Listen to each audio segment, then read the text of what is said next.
Ini ada nama yang khas Anjatan nih. Kalau orang tahu Anjatan nih pasti orang Indramayu gitu. Ya. Dia adalah pimpinan Pondok Pesantren Abdurrahman bin Auf Cirebon. Bapak Doltan, silakan untuk mengambil posisi. Terima kasih.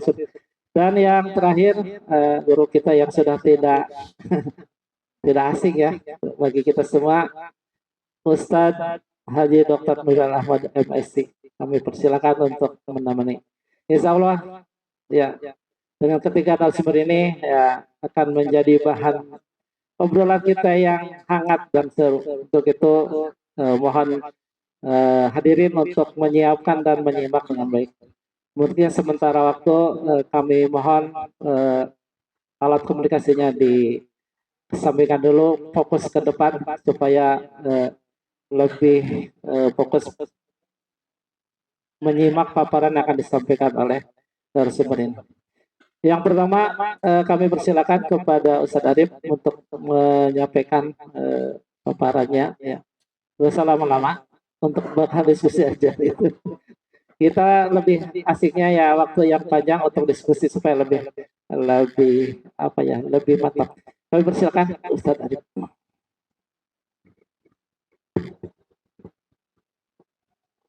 Assalamualaikum warahmatullahi wabarakatuh. Alhamdulillah hamdan katsiran thayyiban mubarakan fih.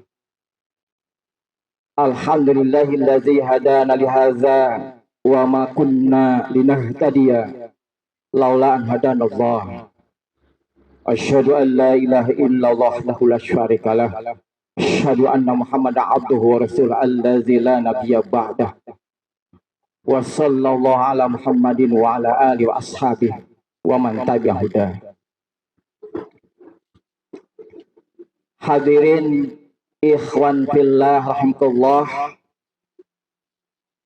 juga selamat berjumpa dengan Pak Kiai dari Cirebon. Alhamdulillah Kiai Fahmi, Pak Kiai Fahmi, selamat bertemu dengan saya. Salam perkenalan.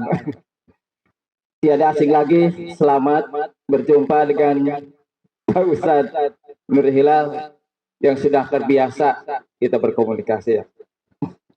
Juga kepada kesepuhan-kesepuhan di sini, Pak Haji, Pak Kiai, ikhwan semuanya, para pejuang-pejuang Islam, mujahid-mujahid, dakwah, yang semoga Allah senantiasa membimbing, mengarahkan, melindungi langkah-langkah kita semuanya dalam gerakan dakwah kita semua. Semoga Allah memberikan juga senantiasa kesemangatan dalam hati kita semuanya, istiqomah dalam menjalani kehidupan kita berdasarkan nilai-nilai Qur'aniyah, ayat-ayat Al-Quran yang diturunkan oleh Allah Subhanahu wa Ta'ala, dan juga semoga diberikan kekuatan untuk mengikuti keteladanan yang terbaik para nabi, utamanya juga nabi kita semuanya Muhammad sallallahu alaihi wasallam. Alhamdulillah, segala puji hanya milik Allah. Kita dalam keadaan sehat walafiat lahir dan batin, kita bertemu di sini di majelis ini. Salawat dan salam juga dilimpahkan, dikucurkan secara deras kepada junjungan kita, teladan kita yang terbaik Muhammad sallallahu alaihi wasallam, kepada keluarganya, para sahabat, dan kita semuanya yang sedang berjuang mengikuti langkah-langkah sunnahnya. Hadirin yang dimuliakan Allah Subhanahu wa Ta'ala, tadi disampaikan terima kasih kepada pembawa acara yang memberikan kesempatan kepada saya. Perkenalkan, kalau yang belum kenal, saya Arif Mahmud. Kalau tinggal di Cisambeng, dekat melewati jembatan, ada balai desa, di situlah tempat saya. Semoga pertemuan ini menjadi keberkahan buat kita semuanya, menjadi wasilah untuk mencapai ridho Allah Subhanahu wa Ta'ala. Tadi juga disebutkan oleh pembawa acara bahwa kita bertemu sekarang ini adalah refleksi menjelang atau sudah mengakhiri waktu tahun yang lalu, tahun 2024, sekarang sudah masuk kepada tahun 2025 walaupun secara Masehi. tapi ini kita gunakan Hijriahnya sudah sekarang masuk Rajab. Ya, sebentar lagi kita menghadapi bulan suci Ramadan, 2 bulan lagi, 60 harian lagi kurang lebih. Semoga kita dipanjangkan umur, disehatkan lahir batin sampai kepada Ramadan yang akan kita hadapi bersama. Refleksi pada saat ini kita bersama-sama merenungi fenomena kejadian-kejadian pada saat ini yang memang sebenarnya kalau kita ambil dengan standar nilai-nilai ilahiyah memang cukup memprihatinkan. Banyak yang perlu kita benahi, banyak perlu kita betulkan pola pemikiran, utamanya diri kita sendiri sebagai muhasabun nafsi, muhasabah diri kita semuanya. Terjadi pada saat ini bahwa ada fenomena kejahilian baru, neo-jahilisme. Nah ini yang perlu kita hadapi bersama, kejahilian modern. Kita selalu berlindung kepada Allah, semoga kita tidak termasuk di dalamnya. Namun karena ini ada refleksi, perlu kita ketahui mana saja sih yang bisa termasuk karakter-karakter atau karakteristik yang termasuk kejahilian modern itu. Pertama, dalam sebuah ayat Al-Quran, pada intinya termasuk kejahilian modern itu adalah zonna jahiliyah, persangkaan jahiliyah, zonna jahiliyah, persangkaan jahiliyah. Ini karena kebodohan kita terhadap nilai-nilai kebenaran. Sebagaimana digambarkan dalam surat Ali Imran ayat 54, A'udzubillahi minasyaitonir rajim. Summa anzala 'alaikum min ba'dil ghammi amanatan nu'asya yaghsha ta'ifatan minkum wa ta'ifatun qad istahamma anfusuhum yadhunnuna billahi ghairil haqqi dhanna jahiliyah. Nah ini. Yang artinya kemudian setelah kamu ditimpai kesedihan, permasalahan, dirundung masalah, Dia menurunkan rasa aman kepadamu berupa kantuk yang meliputi segolongan dari kamu, sedangkan segolongan lain telah dicemaskan oleh diri mereka sendiri. Mereka menyangka yang tidak benar terhadap Allah dan seperti persangkaan jahiliyah, zonna jahiliyah. Sebenarnya konteks ayat ini adalah kepada keamanan pada saat perang.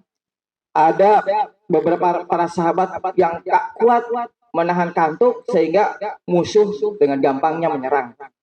Nah ini ayat tersebut menggambarkan kondisi di mana sebagian manusia ketika dihadapkan pada suatu masalah, malah yang timbul adalah kecemasan yang berlebihan, ketakutan, justru juga keraguan terhadap janji dan keberadaan kekuasaan Allah Subhanahu wa taala.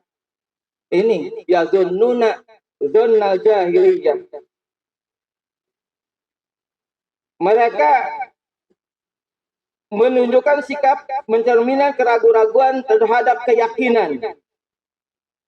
Sebagaimana dinyatakan dalam kata-kata mereka menyangka yang tidak benar terhadap Allah seperti sangkaan jahiliyah. Dalam tafsir ayat ini kita menyadari bahwa kaum munafik yang dirujuk dalam ayat sebelumnya adalah mereka yang tidak mantap dalam keyakinan kepada Allah Subhanahu wa taala, penuh dengan keraguan-raguan di dalam hatinya. Nah, ini awalnya adalah penyakit nifak, penyakit munafik yang sudah merasuki ke dalam jiwa-jiwa muslim pada saat itu. Nah, semoga kita refleksi akhir tahun ini kita bersihkan hati. Kita berikan obat dari penyakit-penyakit hati sehingga jangan sampai timbul datang penyakit yang sangat berbahaya, yaitu penyakit nifak, penyakit kemunafikan, ragu-ragu terhadap kekuasaan Allah, ragu-ragu terhadap janji Allah yang pasti terhadap umat Islam akan ditolong Allah Subhanahu wa taala. Nah, ini pertama. Yang kedua adalah kita coba untuk menghindari diri kita yang merupakan ciri-ciri kejahilian modern itu adalah tabarrujal jahiliyah. Tabarrus artinya memperlihatkan hiasan-hiasan dunia secara bodoh. Tabarrus. Ini dasarnya berdasar dari surat Al-Ahzab ayat 33. Ini konteksnya atau khitabnya memang kepada perempuan. Waqarna fi buyutikunna wala tabarrujna tabarrujal jahiliyah. Tabarrujal jahiliyatil ula wa aqimna shalah wa atina zakah wa ati'na Allah wa rasulahu. Nah, ini. Artinya, dan hendaklah kamu wahai kaum wanita tetap di rumah. Jaga kehormatanmu di rumah. Dan jangan kamu berhias dan bertingkah seperti orang-orang jahiliyah terdahulu. Dan laksanakanlah sholat, tunaikan zakat, dan taatilah Allah dan Rasulnya. Walaupun ini konteksnya wanita, perempuan, tapi kaitannya adalah laki-laki. Karena wanita itu bagaimana laki-laki? Ar-rijal qawwamuna 'alan nisa. Laki-laki adalah yang mengarahkan, yang membimbing, yang mengatur wanita dalam kehidupan. Apa konteks cukupnya rumah tangga, bahkan kepemimpinan secara umum wanita tidak boleh jadi pemimpin. Harus laki-laki. Qawwamuna 'alan nisa. Ikhwan fillah rahimakumullah. Maka di sini pada masa Arab jahiliyah, masyarakat membangun sistem yang sangat rusak, menciptakan ketidaksetaraan dan ketidakadilan.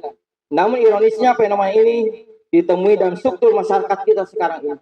Kita memperlihatkan banyak sekali penyakit-penyakit kehidupan. Tabarruj. Lihat saja di media-media sudah dikuasai oleh media-media Yahudi. Memperlihatkan wanita-wanita yang memperlihatkan auratnya. Ini adalah harus kita jadi bahan renungan bagaimana kita mencari solusi kepada masalah ini. Tabarrujal jahiliyah. Sebagai umat Islam kita perlu mengintrospeksi diri ini, muhasabah diri dalam kesempatan awal tahun ini. Dan tindakan kita harus selaras dengan syariat Islam. Maka solusi yang paling benar adalah penegakan syariat Islam secara menyeluruh, kafah, yang akan mengatur dan akan menjaga nilai-nilai Islam. Harus ada kekuatan yang bisa mewujudkan, bisa mengatur secara Islam. Ini. Maka inilah yang harus kita renungkan. Kemudian yang ketiga adalah konteks yang ketiga diungkapkan dalam Al-Quran adalah berkaitan dengan hukmul jahiliyah. Hukum jahiliyah sekarang. Kelihatan sekarang hukum-hukum yang terapkan ini menciptakan ketidakadilan. Menciptakan sesuatu yang sangat memprihatinkan. Orang-orang yang korupsi triliunan dihukum cuma 6 tahun. Nauzubillah ya Pak Kiai. Yang maling ayam dihukumnya 12 tahun. Ini apa? Ini ada apa dengan hukum kita? Hukum ini bukan, walaupun hukum ini bukan hukum Islam. Hukum jahiliyah namanya juga. Ini modernitas kita sudah sampai ke arah sana. Nauzubillah minzalik. Semoga kita dihindarkan untuk menerapkan hukum-hukum dengan hukum jahiliyah. Nah, ini termaktub dalam ayat Al-Quran surat Al-Ma'idah ayat 50. Apa hukum jahiliyah yabun? Apakah kamu mengharapkan terwujudnya itu adalah hukum jahiliyah? Wa man ahsanu minallahi hukman liqaumin yuqinun. Padahal mana sih yang terbaik, hukum yang terbaik selain hukum-hukum yang sudah diterapkan dan diturunkan oleh Allah. Hukum Allah lah yang terbaik bagi kaum yang meyakini. Nah ini hukum jahiliyah. Maka pada masa sekarang kita sering menyaksikan bagaimana hukum sering kali diterapkan tidak adil. Utamanya berkaitan dengan aspek kehidupan sosial, kemasyarakatan. Kondisi ini menciptakan ketidaksetaraan, ketidakadilan di masyarakat. Hak-hak individu diinjak-injak oleh kekuatan materi dan kekuatan politik. Nah ini merupakan tiga hal yang harus kita perhatikan dan kita renungkan bersama bagaimana langkah ke depan. Refleksi akhir tahun dan awal tahun ini. Supaya penegakan nilai-nilai Islam ini betul-betul diterapkan di dalam masyarakat. Tadi juga disebutkan bahwa salah satu solusi yang bisa kita laksanakan adalah terus-terus kita selalu berdakwah, Pak Kiai ya. Bersama-sama berdakwah kepada masyarakat, mengedukasi masyarakat terhadap nilai-nilai Islam yang benar. Juga yang kedua, teruslah meyakini dengan doa kepada Allah, semoga pada akhirnya daulah Islamiyah lah yang akan menguasai nilai-nilai kemasyarakatan, juga bisa diterapkan secara lebih luas. Mungkin itu yang disampaikan. Ini hanya meraba-raba, mohon maaf apa adanya yang saya dapatkan. Apabila banyak kesalahan, mohon maaf ya Pak Kiai. Mohon diluruskan Pak Kiai kalau saya ada salah dan silap. Dan terima kasih telah diberikan kesempatan. Semoga Allah senantiasa membersamai langkah-langkah kita semuanya. Subhanakallahumma rabbana bihamdika asyhadu an la ilaha illa anta astaghfiruka wa atubu ilaik. Aqulu qouli hadza wa astaghfiru wa lakum. Wassalamualaikum warahmatullahi wabarakatuh. Waalaikumsalam warahmatullahi wabarakatuh. Demikian paparan pertama.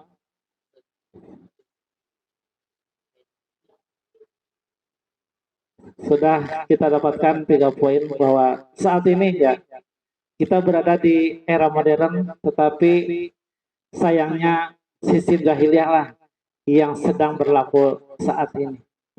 Dan disampaikan 3 poin ya tentang bagaimana ya persangkaan jahiliyah ya, bukan hanya dari orang-orang non muslim tapi kaum muslim sendiri berprasangka buruk terhadap Allah.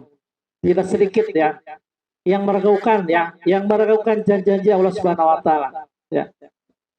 Padahal itu pasti ya. Makanya ketika kita mengajak ya untuk sama-sama menegakkan syariat Allah ini ya, sepertinya kaum muslimin sendiri merasa pesimis. Apa iya bisa seperti ini ya, bisa tegak hukum Allah Subhanahu wa taala. Ini adalah salah satu bentuk perasaan buruk terhadap janji Allah Subhanahu wa taala. Mudah-mudahan tidak pada diri kita semua. Yang kedua tentang tabarruj jahiliyah ya. Kita nampaklah di depan kita sekarang bagaimana wanita diekspor ya kecantikannya ya, mau beraurat, dan kita tidak bisa berbuat apa-apa karena memang sistem yang membuat seperti itu. Bahkan suami laki-laki tidak berdaya ya karena harus berhadapan dengan sistem seperti ini. Nah, ini yang menjadi catatan.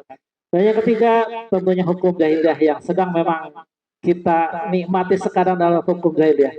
Terakhir ya bagaimana tidak adilnya hukum buatan manusia. Ketika orang korupsi 300 T hanya dihukum sekian tahun ya. Sementara ada yang korupsi hanya 500 juta ya, itu hukumannya begitu berat. Nah inilah wajah di negeri kita. Mungkin di negeri yang lain juga sama. Nasib kaum muslimin dalam keadaan seperti ini. Baik, berikutnya adalah paparan dari pembicara kedua. Sesuai dengan permohonan dari Pak Kiai, beliau minta yang ketiga, jadi mohon sadar untuk menjadi paparan kedua. Bapak Dok.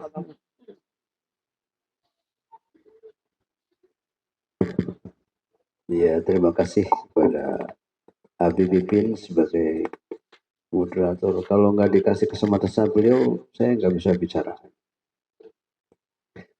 Baik, puji syukur kita panjatkan kehadirat Allah Subhanahu wa Ta'ala. Salawat dan salam senantiasa tercurah limpah kepada baginda Nabi Muhammad Sallallahu Alaihi Wasallam. Para alim, para ulama, para kasbuhan, para asatidz, hadirin wal hadirat, hadiratnya di rumah. Diingatkan kalau kita punya hadirat di rumah. Jangan lupa nanti. Baik, sebagai praktisi pendidikan, saya akan lebih menyoroti bagaimana pendidikan di negara kita. Ya, wabil khusus di Indonesia, mungkin juga di dunia Islam pada umumnya.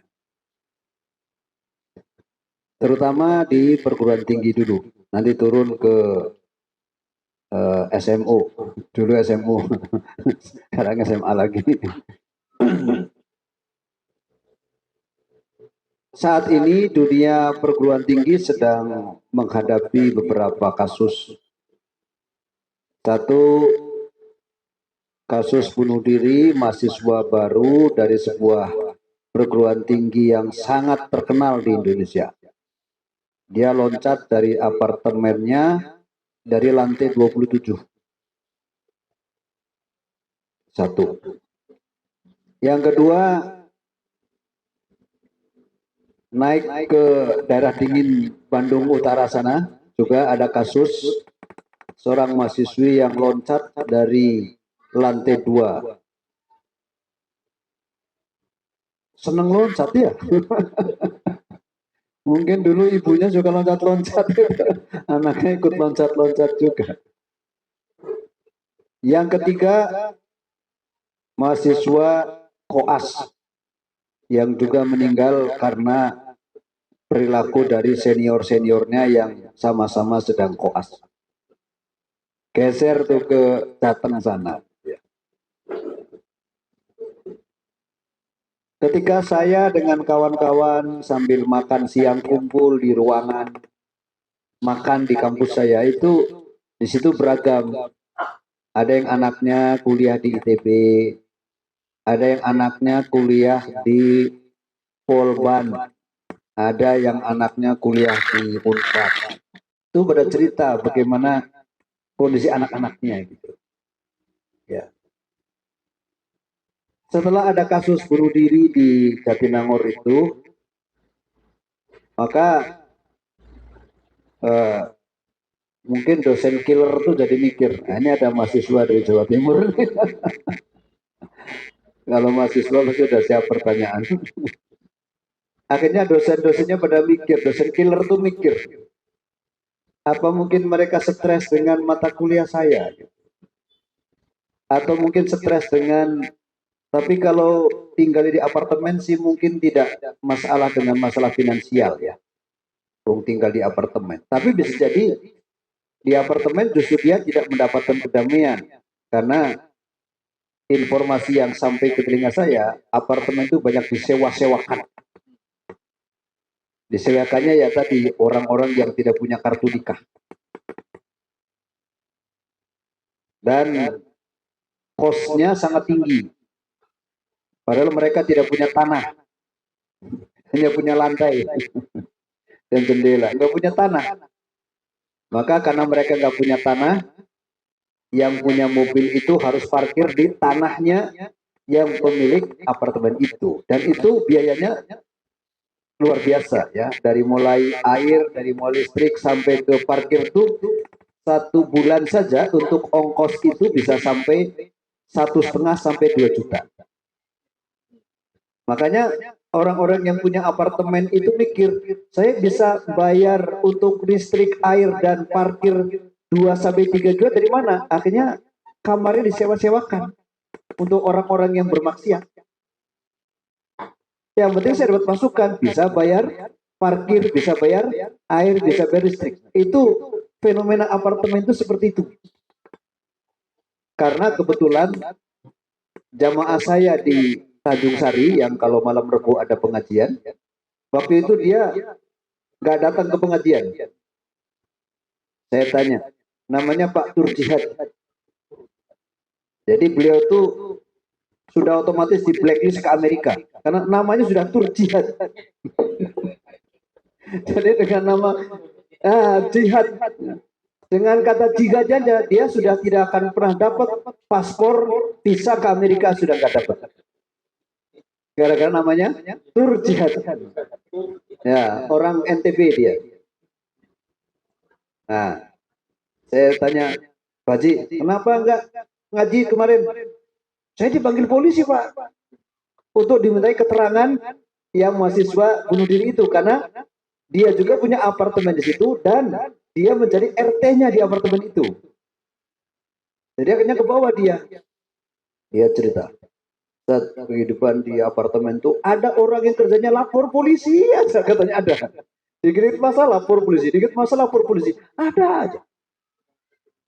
Ya kalau dari segi pakaian itu sudah biasa lah. Sampai teman saya itu pernah menegur yang dagang di situ, pakaiannya itu ya seperti itu. Terus ditegur, kenapa pakaiannya seperti itu? Ya kan nggak ada larangannya. Saya kan tidak dilarang pakai kayak gini kan? Mana coba peraturan apartemen? Nah, akhirnya dia bilang, oke, nggak ada larangan di sini tapi ya pakai moral dikit lah. Nah, ya kan memang ada undang-undang yang melarang wanita nggak pakai kerudung, nggak pakai jilbab, buka aurat sembarangan, kan nggak ada.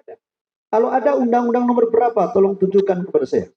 Akhirnya dia bilang, iyalah, memang betul nggak ada undang-undangnya, tapi pakai moral lah. Di sini kan banyak anak-anak, banyak laki-laki yang masih segar bugar. Mungkin nanti lihat Anda tiap hari, Anda bisa diterkam. Itu kehidupan apartemen, mungkin ada. Nah, akhirnya langkah yang ditempuh oleh perguruan tinggi itu memanggil mahasiswa untuk perwalian itu setiap 2 pekan sekali. Ya. Kalau saya sih perwalian cukup semester sekali aja. Ngapain cepet-cepet, ngapain rutin-rutin. Karena masih juga betul disuruh perwalian itu hese ya. Males, makanya apa? Online aja Pak. Ya online aja. Karena lagi libur di Sumatera, ada yang di Garut, online aja perwalian. Nah sekarang sudah diminta mereka untuk perwalian tuh seminggu 2 pekan sekali datang. Dan dinasehati sama dosennya. Kamu nggak usah stres ya, meskipun nilainya 30. Karena ya di perguruan tinggi yang galak-galak itu nilai itu nomor sepatu. Tahu Pak nilai nomor sepatu? 38, 40, 42. Beda kalau saya ngisi nilai tuh 98. Kenapa enggak 100 Pak? 100 untuk dosennya saja. Kayak begitu Pak. Makanya mahasiswa dipanggil, kamu meskipun dapat nilai segini jangan stres. Santai aja gitu. Nah ini problem. Itu yang terungkap.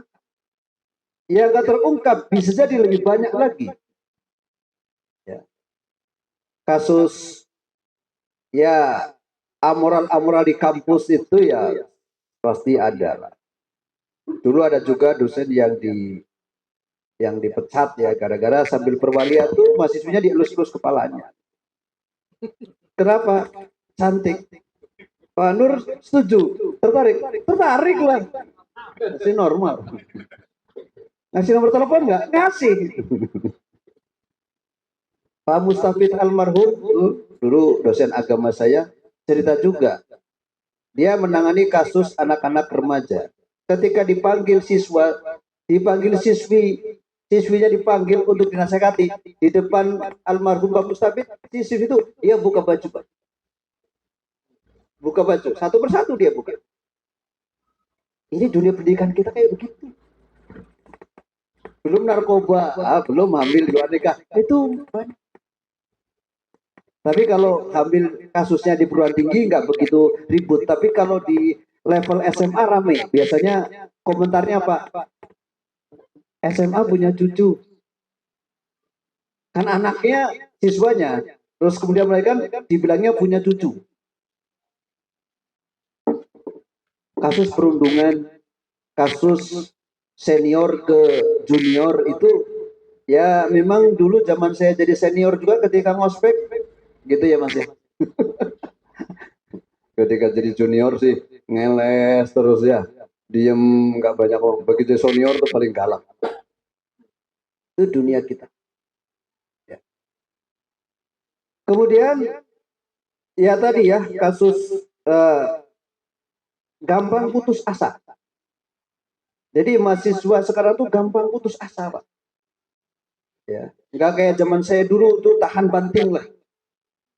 Karena sekarang itu dengan metode belajar yang instan itu, semuanya serba mudah. Begitu mendapatkan sedikit kesulitan, itu putus asa. Kalau zaman saya kan enggak dulu. Ya, susah dapat nilai B, dapat nilai A itu dulu.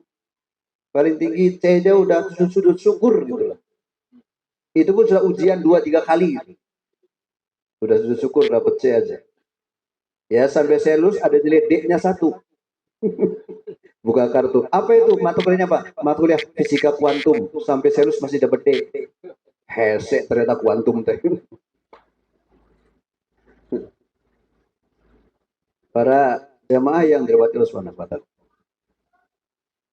Kemudian tawuran. Nah, ini ramai juga ya. Di Pak Cipupung nih kalau ada anak SMA tawuran pasti sibuk dia. Dicari kemana siswa saya. Korban-korbannya kadang tetangga kita juga.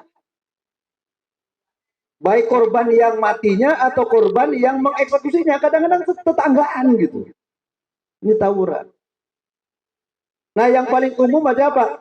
Dari rumah pamit ke sekolah, sampai sekolah tidak ada. Sampai ada saksinya. Ya, itulah para hadirin beberapa problema pendidikan yang kita hadapi. Kemudian kalau kita bicara kemajuan sains dan teknologi, saya dapat cerita langsung dari seorang profesor fisika dari ITB. Dia bilang begini, saya tidak canggih-canggih risetnya. Karena apa? Karena sudah ketinggalan 10 tahun oleh bangsa-bangsa lain. Kita mau ngomongin kira-kira air ini kalau dibacain bismillah seperti apa ya? Orang Jepang sudah membuktikan itu. Makanya dia risetnya yang di luar negeri tidak ada. Pasti di luar negeri tidak ada orang main egrang. Nggak ada. Maka Pak, dia tinjau kenapa orang main egrang bisa imbang nggak jatuh. Keluar Pak formula fisikanya. Di barat ada orang nyuci kemudian kainnya diperes supaya nggak ada ya. Maka dia bikin formula apa rumus ketika air diperes. Kayak gitu aja tadi. Kenapa? Itu yang tidak ada di luar negeri. Kalau kita meneliti bahan semikonduktor segala macam superkonduktor, wah sudah ketinggalan semua di sana itu. Kereta api bisa terbang, tidak nempel di relnya, itu sudah ada semua. Nah, ada kan budaya apa tuh yang orang tarik-tarikan bambu nggak bisa. Wah, dia meneliti itu. Formula fisikanya keluar juga. Nggak ada yang aneh sebenarnya. Semuanya alamiah. Bisa dibuktikan secara fisika bahwa itu bukan ajaib, bukan mistik segala macam. Tapi dengan begitu dia publish di jurnal Islam dapat 10 juta, dapat 20 juta. Gitu. Kenapa? Karena kita ketinggalan. Sekarang Bapak-bapak rahimakumullah kalau kita hitung berapa guru besar di Indonesia. Saya guru kecil. Guru besar berapa di Indonesia? Sekarang sudah mulai dipersulit orang untuk jadi profesor. Kenapa? Mungkin si mulianya udah mikir, untuk gaji kehormatannya sudah sulit nyarinya. Naik pangkat sulit sekarang. Jadi profesor nanti begini, perguruan tingginya butuh nggak? Gitu. Nanti perguruan tinggi ngitung. Oh di fisika sudah 5 profesor, nggak mungkin ada yang ke-6. Maka apa? Sudah, stop, nggak akan bisa. Makin sulit. Tetapi persoalannya sebenarnya bukan pada negara akan bisa membayar tidak, tapi apa sih yang bisa mereka dapatkan untuk memajukan Indonesia dengan hadirnya sekian banyak profesor. ITB Pak, profesornya kan pinter-pinter semua kan, UI, UGM, Brawijaya. Ini ada bahasa Brawijaya sih. Apa itu? Kemarin ketika zaman COVID, teman saya di fisika dia menemukan cepat itu sama semacam PCR gitu. UGM juga menemukan, tapi apa? Hasil temuannya tidak boleh diproduk karena apa? Swasta dengan modal besar sudah siap untuk memproduk. Coba. Jadi memang inovasinya juga akan diredam. Jangan mimpi bikin sambal, kenapa? Biasa udah keluar itu sambal saset.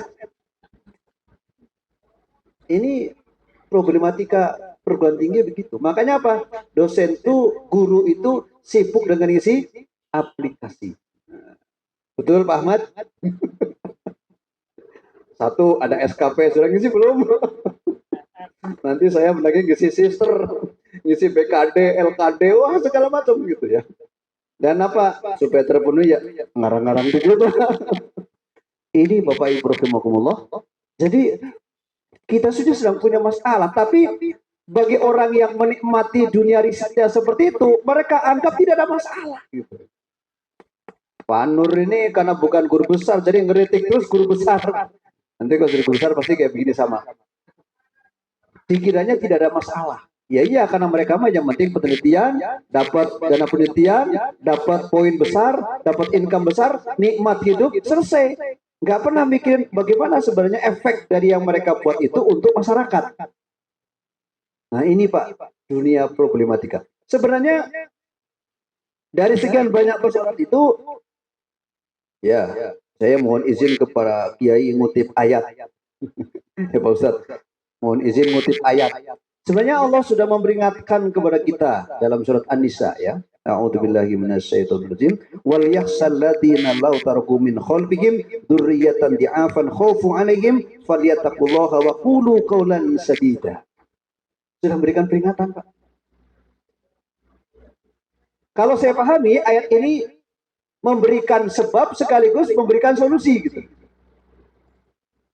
Apa sebabnya orang bisa di'afan, dzurriyyatan di'afan, anak keturunan yang lemah? Ini banyak faktor. Satu, ya karena mungkin pendidikan sekarang itu tidak berbasis akidah. Tidak berbasis akidah. Ya bagaimana pendidikan bisa berbasis akidah? Yang mengajarkannya aja tidak punya akidah. Ya coba saja misalnya orang dosen pertanian. Pernah nggak mereka menceritakan bagaimana klorofil itu terbentuk pada daun-daun yang hijau? Yang di peternakan, bagaimana fertilisasi itu terbentuk sehingga memunculkan keturunan-keturunan? Ini kan ada akidahnya mestinya. Yang di biologi, bantah tuh, sebantah-bantahnya teori Darwin, kan gitu mestinya. Kalau fisika mah apalagi Pak. Ini bisa putar semua tuh gara-gara orang fisika semua yang bekerja. Ini jadi suaranya keras. Ini bisa merekam segala macam. Tapi mereka juga tidak pernah membayangkan bagaimana elektron bekerja. Kenapa elektron nilainya min 1,6 kali 10⁻⁻⁹ kulum? Kok tidak 2 gitu? Kenapa gravitasi kok enggak 20 tapi 9,8? Siapa yang mematok angka-angka itu? Oh, banyak angka-angka Pak, banyak konstanta di fisika itu Pak. Tapi kenapa nilainya seperti dari dulu sampai sekarang angkanya seperti itu? Tapi yang menemukan bukan Ahmad, bukan Soleh, maaf kalau namanya kesebut. Yang menemukan siapa? Planck. Makanya ada konstanta Planck. Yang menemukan ya karena banyak konstanta di fisika ada. Konstanta Planck ada. Yang menemukannya orang Jerman, namanya Boltzmann. Kalau Boltzmann orang Inggris. Kalau di Jerman dibaca apa adanya? Boltzmann. Ada konstanta Boltzmann. Nilainya dari dulu sampai sekarang segitu. Nah, kalau kita mau masuk ke bidang akidah, mestinya kan kenapa angka itu nggak bergeser gitu? Itu aja lah, nggak usah yang macam-macam. Ini yang menunjukkan kekuasaan Allah kan di situ. Memang Allah menciptakan angka itu pasti dengan ya ketentuan yang luar biasa, dengan qadarullahnya seperti itu. Nah, ini pendidikan yang miskin akan akidah itu menghasilkan tadi cara berpikir yang jauh dari agama. Maka karena agama tidak ada, putus asa itu menjadi jalan terakhir. Perundungan, penyiksaan itu jadi pemuasan gitu. Nah, ini karena basis akidahnya tidak ada. Ya. Memang kalau jalurnya jalur dari Departemen Agama masih ada, di Aliyah masih ada, di sekolah-sekolah swasta ormas masih ada. Tapi kalau di jalur negeri, berapa jam sekarang pendidikan agama itu? Berapa? 1 jam. Itu pun kalau gurunya masuk. Gurunya masuk, siswanya nggak ada. Oh, sama aja itu. Siswa ada, ngantuk semua, Ustaz.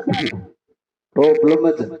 Begitu siswa mau nanya, Pak Guru mau nanya, teng, waktunya habis. Semua problem itu memunculkan. Nah, inilah pendidikan kita yang masih berbasis sekularistik.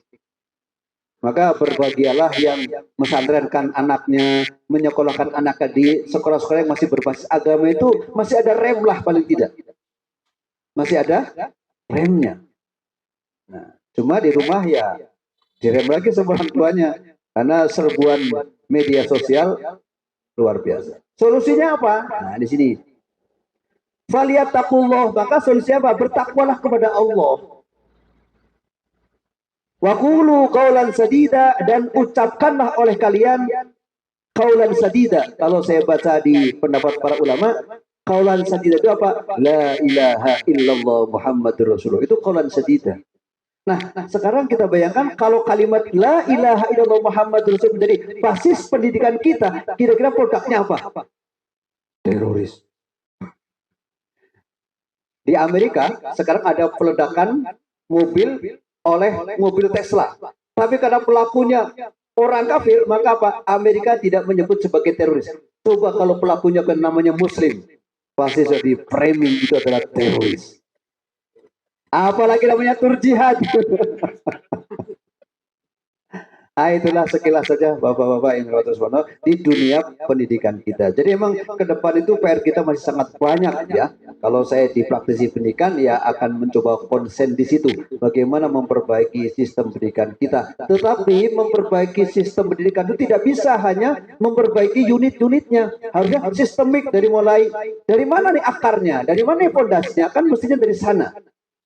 Tapi kalau kemudian kita sibuk dengan mengganti genteng yang bocor terus gitu ya, tanpa kemudian mencari sumber bocornya dari mana, apalagi genteng bocor kita hanya sibuk naruh ember di mana-mana untuk nampung airnya, sementara genteng bocornya tidak pernah diperbaiki, maka kita akan disibukkan dengan membeli ember sebanyak-banyaknya untuk menampung bocoran-bocoran air tadi, sementara genteng bocornya tidak pernah kita perbaiki. Wallahu a'lam bishawab. Assalamualaikum warahmatullahi wabarakatuh. Waalaikumsalam. Semakin panas paparan barusan dulu ya. Bagaimana gelapnya dunia pendidikan sekarang ya. Ya termasuk ya saya sendiri kalau Sanur itu di level tinggi mahasiswa, saya di SMP begitu ya. Kasus-kasusnya ya sudah segala macam ya. Mungkin ya karena anak-anak sekarang dibilang kan Gen Z ya. Generasi strawberry ya. Biasa-biasa ya. Strawberry itu kan indah ya. Tapi ketika dipencet dikit langsung nyet gitu ya. Anak sekarang kalau di nasihati atau sekali ditegur tuh ya langsung melempem, langsung lapor orang tua ya, datang orang tua ke sekolah mengalukan guru.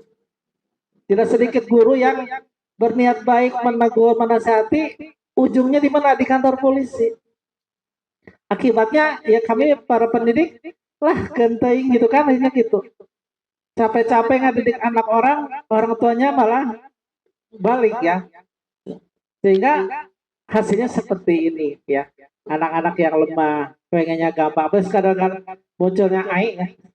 AI dengan muncul AI itu memudahkan anak-anak untuk termikir, tinggal ketik aja keluar ya dengan AI itu, dengan AI itu ya, AI itu. Ini gimana nih ke depannya? Ini anak-anak kalau tadi tidak disekolahkan di sekolah yang benar, barangkali ya generasi ke depannya akan hancur ya. Bukan Indonesia emas, tapi Indonesia cemas barangkali begitu ya. Terakhir, pembicara yang terakhir, kami persilakan Ustaz Fahmi untuk menyampaikan paparannya.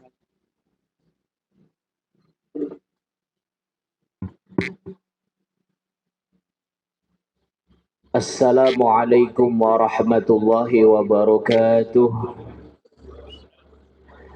Alhamdulillah wassalatu wassalamu ala rasulillah wa ala alihi wa ashabihi wa mawalah. La hawla wa la quwwata illa billah, amma ba'd. Rabbi shrah li sadri wa yassir li amri wahlul 'uqdatam min lisani yafqahu qawli. Ya Fattahu ya Alim, ya Fattahu ya Alim, ya Fattahu ya Alim. Para alim ulama, para tokoh, para ustadz, para kiai, para mahasiswa, para aktivis dakwah, termasuk yang saya hormati para pemateri yang ada di samping kanan kiri saya, tidak lupa pula Bapak pembawa acara. Bersyukur sekali kita pada kesempatan pagi hari ini bisa berkumpul bersama di tempat yang semoga ini menjadi wasilah bagi turunnya banyak keberkahan dari Allah kepada kita, menjadi wasilah bagi turunnya banyak kebaikan, yang dari sini kebaikan muncul dan pada akhirnya kebaikan itu akan sampai pula kepada seluruh negeri-negeri kaum muslimin di berbagai penjuru dunia. Karena ketika kita tidak melangkah, maka kita tidak akan pernah berjalan. Takut, wedi, khawatir, lalu kapan kita akan bergerak? Ya kita kan cuma ngumpul-ngumpul saja, ngomong-ngomong saja. Bagaimana mungkin kita akan bisa merubah dunia? Justru dari ngumpul-ngumpul, ngobrol-ngobrol, itu Rasulullah dahulu bisa merubah dunia. Yakhrujun nas minadz-dzulumati ilan nur. Rasulullah mampu mengeluarkan manusia dari mendung jahiliyah menuju keadaan yang penuh dengan hidayah. Berawal dari apa? Nongkrong, kongkow. Cuma Rasulullah dulu ketika pertama kali dakwah itu sirriyah, sembunyi-sembunyi. Kenapa? Karena khawatir dipersekusi. Nah, kira-kira kita kalau sekarang ini dakwah sembunyi-sembunyi atau terang-terangan? Kita dakwah sekarang acara ini terang-terangan atau umpet-umpetan pokok acara? Terang-terangan. Alhamdulillah. Berarti nggak sama seperti dulu Rasulullah ketika berdakwah. Barangkali kita masih umpet-umpetan, harap di silent semua HP-nya, jangan ada yang diaktifkan. Kenapa? Takut dipersekusi. Oh, berarti mirip dengan dulu zaman Nabi. Cuma kalau dulu Nabi Muhammad khawatir dipersekusi Abu Jahal, Abu Lahab, sekarang khawatir dipersekusi sama ngerti dewak bailah. Bersyukur kita kumpul di sini untuk mengadakan acara refleksi, nggak tahu disebut akhir tahun ya, udah terlambat. Awal tahun ya udah 14 5 hari terus pada ngerti dewak bailah. Kita refleksi, kita muhasabah, kita mengamalkan apa yang dahulu pernah diperintahkan oleh Allah di dalam Quran surah Al-Hasyr ayat 18.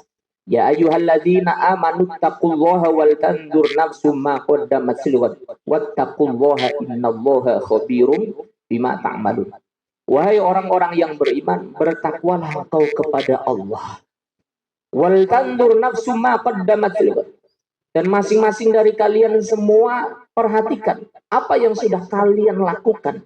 Untuk apa? Untuk esok nanti. Para ulama menjelaskan esok itu bisa kita masih di dunia atau esok untuk kita kehidupan setelah kita di dunia. Artinya kita harus senantiasa memuhasabah, mengevaluasi apa yang kita sudah lakukan dan apa berikutnya yang harus kita lakukan. Kita pada akhirnya mempunyai rencana, mempunyai agenda. Sama seperti sini kumpul para aktivis dakwah, para ulama, para ajangan, para kiai mempunyai agenda besar. Apa agenda besarnya itu? Yakni menjadikan Indonesia bagaimana agar ditegakkan hukum Allah Subhanahu wa Ta'ala. Itu menjadi cita-cita kita bersama. Tapi ingat, Allah pun mengajarkan kepada Rasulullah, kita jangan sampai lupa dengan mengucapkan insya Allah.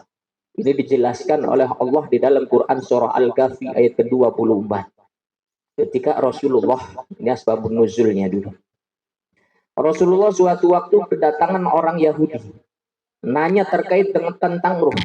Orang Yahudi tanya kepada Rasulullah, ya Muhammad, ente itu kan katanya orang dekatnya Allah. Coba dong jelaskan ke aneh, gimana sih ruh itu? Kemudian Nabiullah Muhammad dengan percaya dirinya menyampaikan, ya udah, nanti besok kamu kesini lagi, saya sampaikan masalah ruh setelah saya mendapatkan wahyu dari malaikat Jibril alaihissalatu wassalam. Maka pulanglah orang Yahudi. Esok harinya ternyata Nabiullah Muhammad nunggu-nunggu malaikat Jibril tidak kunjung datang menyampaikan wahyu tentang masalah ruh. Jibril minta kata-kata temen dia pakai deh, lamun dari wong pleret. Nabi Muhammad kan bukan orang pleret, wong Arab di zaman. Ini Jibril kok nggak datang-datang ini? Mau ditaruh di mana ini nama baik saya? Saya sudah menjanjikan kepada orang Yahudi itu bahwa besok saya sampaikan tentang masalah ruh setelah saya mendapatkan wahyu dari malaikat Jibril, yang malaikat Jibril sendiri mendapatkan itu dari Allah Subhanahu wa ta'ala. Maka was-waslah Rasulullah pada saat itu. Kemudian datang malaikat Jibril. Ketika datang malaikat Jibril bukannya menyampaikan wahyu tentang masalah ruh, akan tetapi malaikat Jibril justru menyampaikan wahyu Quran surah Luqman ayat ke-34. Apa kata Allah? Wala taqulanna, Quran surah Al-Kahfi ayat 24. Wala taqulanna li syai'in inni fa'ilun dzalika ghadan illa ayyasha Allah. Dan janganlah engkau mengatakan bahwa besok saya bakal seperti ini. Besok saya akan melakukan seperti ini. Besok saya ada rencana seperti ini. Jangan, kata Allah. Illa ayyasha Allah. Kecuali harus dibarengi juga dengan ucapan insya Allah. Kita Islam sesaat lagi akan menang. Kapan? Ya sesaat lagi. Iya kapan? Tahun Arab. Insya Allah. Jangan kemudian kita tinggalkan ucapkan insya Allah. Kita punya rencana, punya agenda yang luar biasa.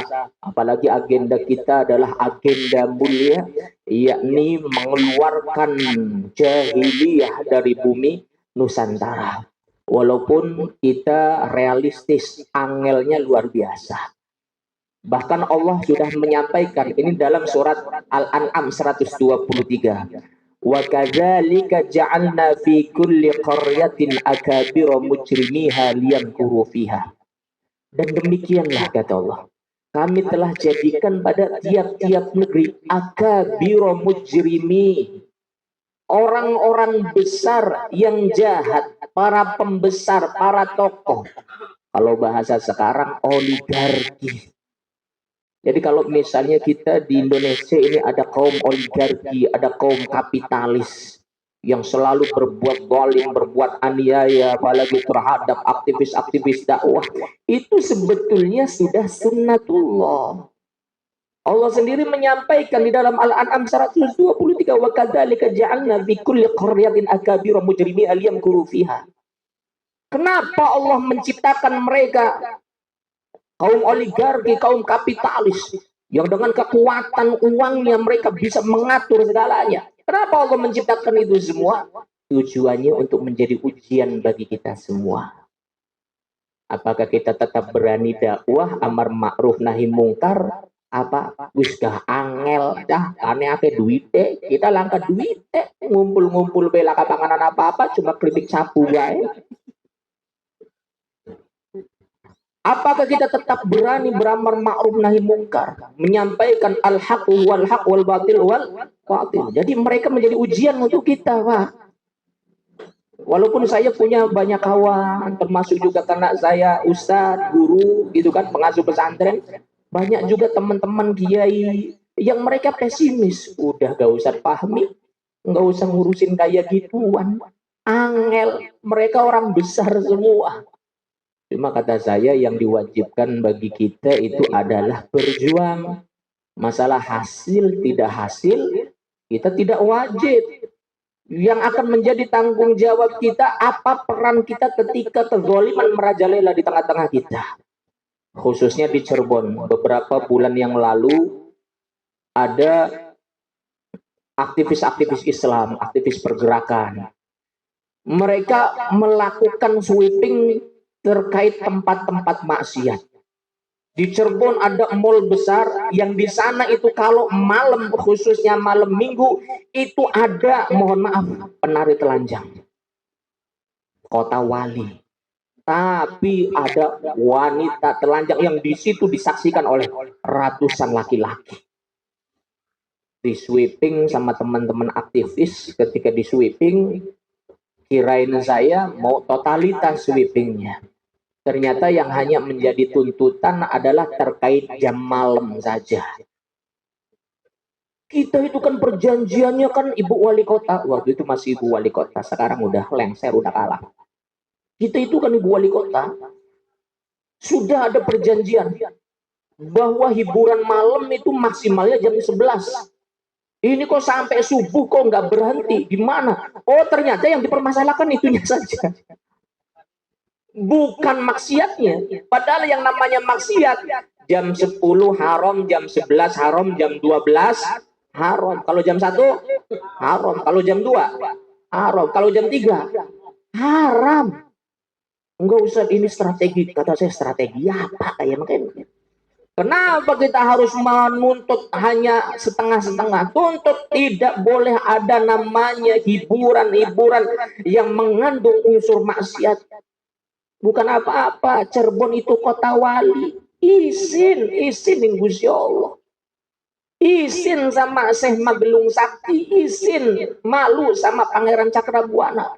Itu Pangeran Cakrabuana itu pamannya Sunan Gunung Jati, itu keras itu, Pak. Itu kalau misalnya ada pejabat-pejabat yang melegalkan kemaksiatan di Cirebon, kalau Syekh Cakrabuana masih hidup, ditempilingi kan bisi-bisi pejabat itu. Galak itu. Kata saya itu malu kita ini kota Cirebon. Subhanallah, itu baru dari kemaksiatan hiburan malam. Belum yang lain. Belum yang namanya judol, pinjol. Jadi sekarang ini Pak, anak-anak kecil dihantam dengan game online. Kaum remaja dihantam dengan judi online. Orang tua dihantam dengan pinjaman online. Kita semua dari mulai Gen Z sampai Gen apa kolonial dihantam semua Pak, dihantam semua. Nah, saya bingung. Saya biasa ngaji anak-anak. Itu ada anak-anak yang ngajinya nggak bisa-bisa Pak. Ngaji nggak bisa-bisa, angel. Temen saya udah sarankan itu kalau malam Jumat Kliwon itu lidahnya dikerok pakai uang kertas. Udah Pak Ustadz tetap bayar angel. Pas waktu-waktu saya kumpul sama murid-murid, ada orang tuanya. Ternyata ketahuan dia main game dan sama orang tuanya dibiarkan saja. Dan pada akhirnya saya bukan neliti ya. Kalau neliti itu ya tugasnya Ustadz Nur Hilal itu kan. Kalau bisa menjadi teori, kalau saya ya semi hipotesis saja. Saya perhatikan, saya amati, oh anak-anak yang ngajinya susah naiknya, itu mereka mayoritas anak-anak yang kecanduan game online, game terus. Jadi ketika belajar juga melongo. Ya, kenapa? Karena yang ada di otaknya adalah FF Mobile Legends, bagaimana nyerang, gitu kan. Yang kedua, kaum remaja dihantam dengan judi online. Subhanallah. Saya kalau misalnya khutbah Jumat Pak, masih banyak itu jamaah yang main HP. Dan pernah ada yang bilang, Ustadz itu lagi depo, lagi judi online. Ajib dengerin khutbah Jumat sambil depo judi online. Dan lagi main sholat gitu kan. Saya paling keras Pak, ketika khutbah Jumat, termasuk kemarin Jumat saya ceramah di salah satu masjid di kawasan Perum. Saya lagi main, oh itu nggak tahu apa di atas itu anak-anaknya seperti lagi pada mabar, ajib mabar atau gimana? Coba khotibnya lagi ceramah, anak-anak kecil, anak-anak remajanya lagi pada mabar, terus ajib, berisik apa? Anak-anak yang di atas turun semua, kalau nggak berhenti ngadep ke depan khotib semua. Saya lagi khutbah Pak. Selesai khutbah dia kayak bilang, Ustaz Fahmi berani ya? Berani saya masalah kayak gini. Soalnya khotib-khotib yang lain pada diem baik, ngomong dewek baik, di belakang pada ribut juga nggak diladenin. Kata saya nggak bisa. Game online. Anak-anak remajanya dihantam dengan judi online. Subhanallah. Saya itu beberapa kali datang, termasuk juga ada yang orang tuanya terjerat dengan pinjol. Ini biasanya kaitannya juga ada dengan pinjaman online. Saya selain sebagai seorang guru juga saya biasa ngeruqyah. Dan ketika saya ngeruqyah, Pak, jarang sekali saya ketika ngeruqyah yang reaksi memang murni ada gangguan jinnya. Banyak datang tiba-tiba ngelamun orangnya. Ketika saya telisik lurus-lurus ternyata masalahnya terjerat pinjol, Pak. Hampir 100% sekarang ini kalau saya nanganin ruqyah. Makanya ketika barusan juga ada yang WA, Ustaz bisa ngeruqyah enggak? Kenapa? Ponakan saya umur berapa? Masih muda, remaja. Kenapa ngelamun baik? Bisa ruqyah enggak Ustaz? Kata saya enggak bisa, silakan sama yang lain saja. Kenapa? Karena saya tahu biasanya karena terjerat pinjol. Yang berawal dari apa? Judi online. Akhirnya nanya, Ustaz gimana masalahnya? Ya solusinya ya dilunasi. Solusinya apa? Waktu mereka belum ada masalah, mereka jauh dari Ustadz. Pas mereka terjerat masalah, mereka dekat ke Ustadz. Ini masalahnya, Pak. Sampai ada, itu anak remaja, baru lulus SMA. Dia hutangnya sampai ratusan juta. Orang tuanya tahu bahwa sertifikat rumahnya sudah dijadikan jaminan. Kendaraannya sudah dijadikan jaminan. Tadinya nggak cerita ke orang tuanya. Ketika saya tanya, jujur, kamu punya hutang ya? Dia kaget, rupanya Ustaz Fahmi sakti ini, tahu dari mana ini kan? Saya bukan sakti karena memang pengalaman. Kamu punya hutang, jujur. Kalau mau disembuhin, jujur. Iya Ustaz, kaget orang tuanya. Ada emang punya hutang ke siapa? Oh pinjaman online mah. Hah? Berapa? Saya tanya, diam ibu nggak usah ikut-ikutan, ini urusan saya. 10 juta lebih, 20 juta lebih, 100 juta lebih, nyato beli luka. Ini masalahnya. Ada yang dijadikan jaminan nggak? Ada. Apa jaminan? Sertifikat motor. Mobil? Iya. Rumah? Iya. Nangis orang tuanya. Waduh, cung. Pantesan iru lo ngamun be sedino-dino lo ternyata lo akan utang. Nangis. Saya bilang ke ibunya, Bu, itu masalahnya bukan karena masuk setan, karena memang sudah jadi setan. Akhirnya ibunya nanya, jadi solusinya apa Ustaz? Diruqyah, tak orang Ustaz diruqyah, wong setan wis katon deh. Iya solusinya apa? Ya dilunasi itu solusi. Aduh, masa Ustaz kongkon bayari enak bae. Yo, jadi saya ini sebagai seorang ustaz, sebagai seorang guru, ini banyak menghadapi umat dengan berbagai macam masalahnya. Yang ketika mereka sudah benar-benar hancur-hancuran baru mereka sadar, ya berat ya. Ini Indonesia juga sakit, ini luar biasa. Jangan sampai kemudian udah hancur-hancuran, baru kemudian sadar dan taubat kepada Allah Subhanahu wa Ta'ala. Khawatirnya taubatnya itu sama seperti taubatnya Fir'aun, pada akhirnya tidak diterima oleh Allah Subhanahu wa Ta'ala. Kalau dilihat di dalam Quran surah Yunus ayat 91. Itu permasalahan. Dan ini menjadi tugas kita bersama. Termasuk juga saya sering ngobrol, ini terakhir saya sampaikan, sering ngobrol juga dengan kalangan pesantren, dengan kiai, dengan ustadz. Itu padahal mereka mengkaji Fathul Mu'in, mereka mengkaji kitab-kitab yang mengajarkan tentang hukum hudud. Terakhir juga mereka mempermasalahkan terkait dengan hukuman bagi koruptor itu apa. Ternyata hukuman bagi koruptor jelas di dalam kitab Ahkamul Fuqaha Nahdlatul Ulama itu minimal dipotong tangannya, maksimal dihukum mati. Ada yang nanya, Ustaz, tapi kenapa nggak diterapkan ini hukum segini bagusnya? Ini kan termasuk hukum Islam karena ijtihad dari para ulama. Kenapa nggak diterapkan, Ustaz? Ya karena sistem yang diterapkan di negeri kita adalah sistem sekuler, demokrasi. Jadi yang bikin hukum siapa? Anggota dewan. Jadi ulama beristihad gimana hukum bagi koruptor di putusan. Nggak kepake itu hukum istihadnya para ulama. Cuma jadi bacaan saja. Itulah makna fasluddini anil hayah, memisahkan agama dari kehidupan manusia. Para ulama sudah melakukan bahsul masail, sudah mengadakan mudzakarah, sudah mengadakan pertemuan-pertemuan untuk membahas tentang satu masalah. Tidak diterapkan oleh pemimpin kita. Enggak apa kumpulan kayak mengkonon loh. MUI sudah memfatwakan bahwasanya riba itu haram, tapi nggak diterapkan oleh pemerintah. Buat apa kalau seperti itu?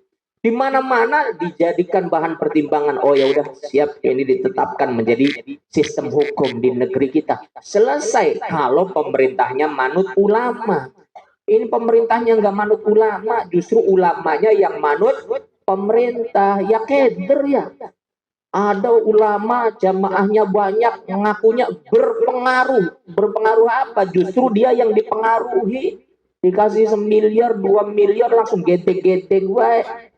Makanya kemarin banyak juga teman-teman gitu, karena saya gabung sama grup yang beberapa ormas di situ, mereka pada ngeritik tuh 271 triliun hanya dihukum 6,5 tahun. Ini negeri apa?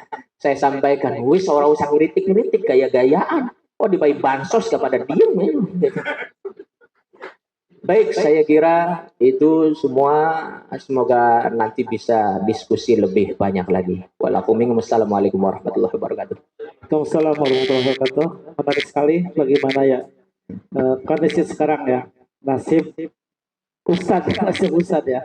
Ya karena hanya menjadi tadi batu ganjil ketika masyarakat sudah kolap ya, banyak masalah baru dia datang ke Ustadz. Inilah masyarakat kita, sama seperti masyarakat yang lainnya juga.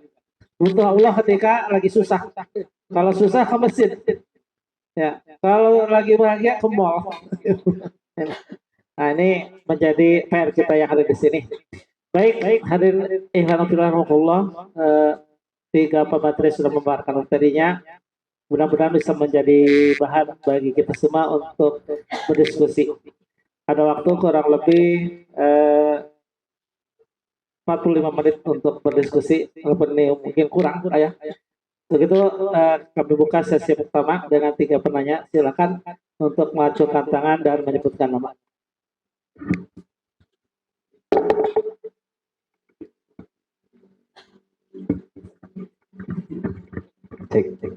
Bismillahirrahmanirrahim. Assalamualaikum warahmatullahi wabarakatuh. Innalhamdulillah nusalli wa nusallimu ala Rasulillah wa ala alihi wa sahbihi wa mawala amma ba'du.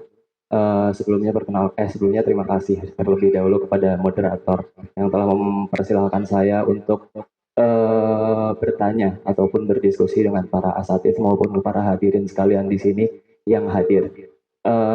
Sebelumnya terima kasih juga kepada para asatidz yang telah memaparkan sedikit materi, insya Allah bermanfaat bagi kita semua para hadirin di sini. Sebelum saya bertanya, saya ingin menjelaskan beberapa hal terlebih dahulu. Mungkin ke para asatidz yang mungkin ilmunya lebih tinggi daripada saya bisa nanti dikoreksi saja ketika saya nanti ada kesalahan. Nama dulu. Oh ya, perkenalkan, nama saya Makota Wiko Aji. Alhamdulillah saat ini saya juga berkuliah di Universitas Brawijaya, dan insya Allah pertanyaan saya saat ini bakal lebih berfokus kepada pendidikan.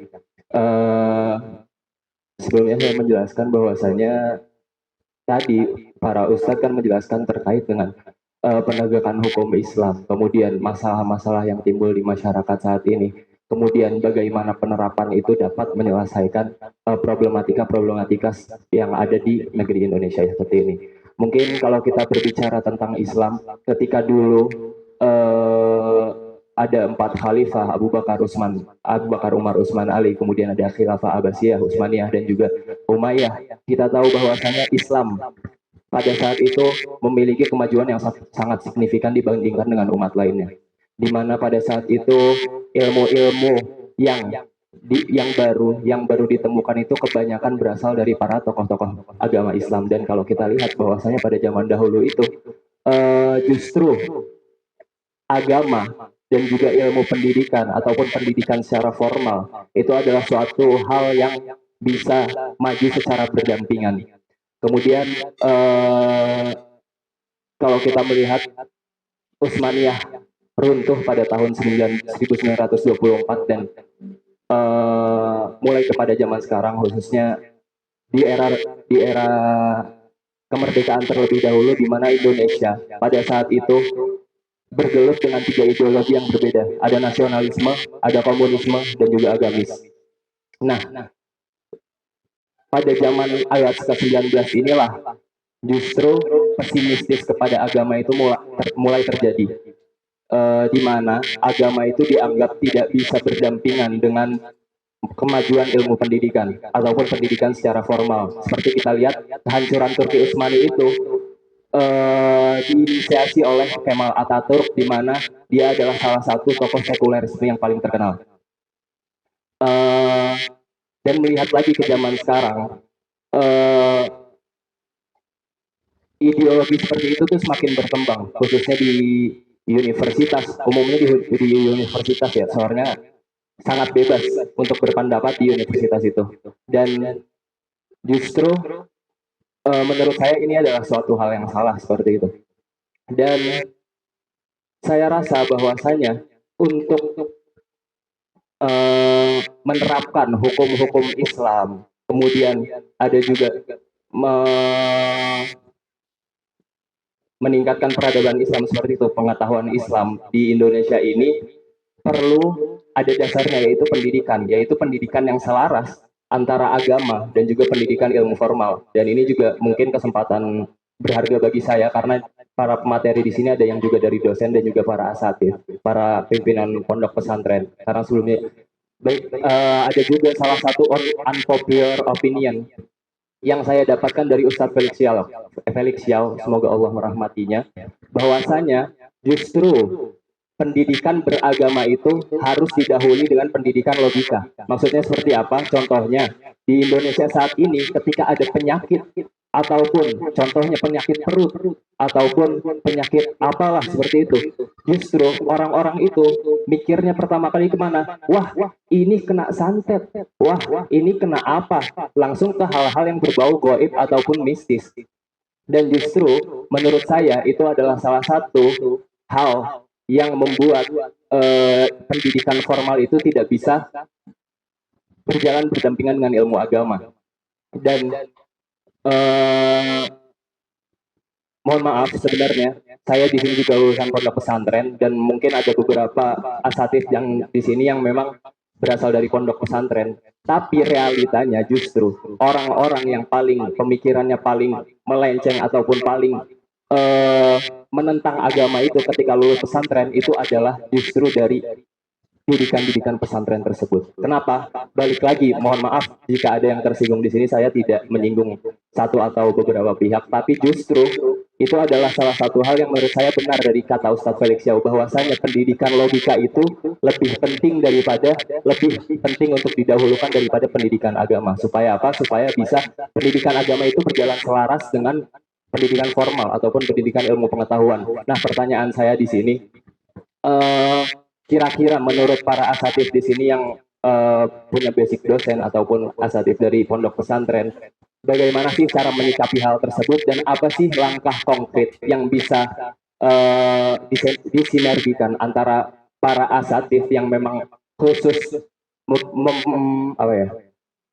membagikan ilmu tentang agama dan juga praktisi ilmu pendidikan secara umum seperti itu.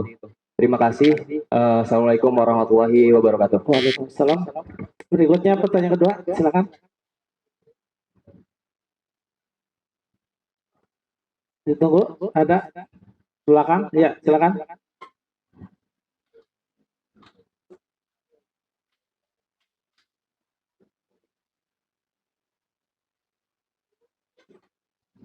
Tes, sebutkan nama. Assalamualaikum warahmatullahi wabarakatuh. Saya Nceng Muhammad Soleh dari Jatiwangi, ya, dari masih daerah sini. Sebelumnya terima kasih atas para ustadz dan yang sudah menyampaikan penyampaiannya. Mungkin sedikit berdiskusi juga bahwa kalau tidak salah kemarin itu saya melihat dari media narasi itu media buatannya Najwa Shihab itu memaparkan ada sekitar 15.000 orang yang positif HIV di Jawa Barat. Nah, terbilangnya mungkin cukup besar ya, karena itu kan yang terdatanya saja, belum yang tidak terdatanya. Nah, ada cerita juga bahwa saat ini sih saya baru 3 bulanan gitu kerja di sebuah klinik, yang klinik itu klinik kecil banget, enggak gede-gede banget.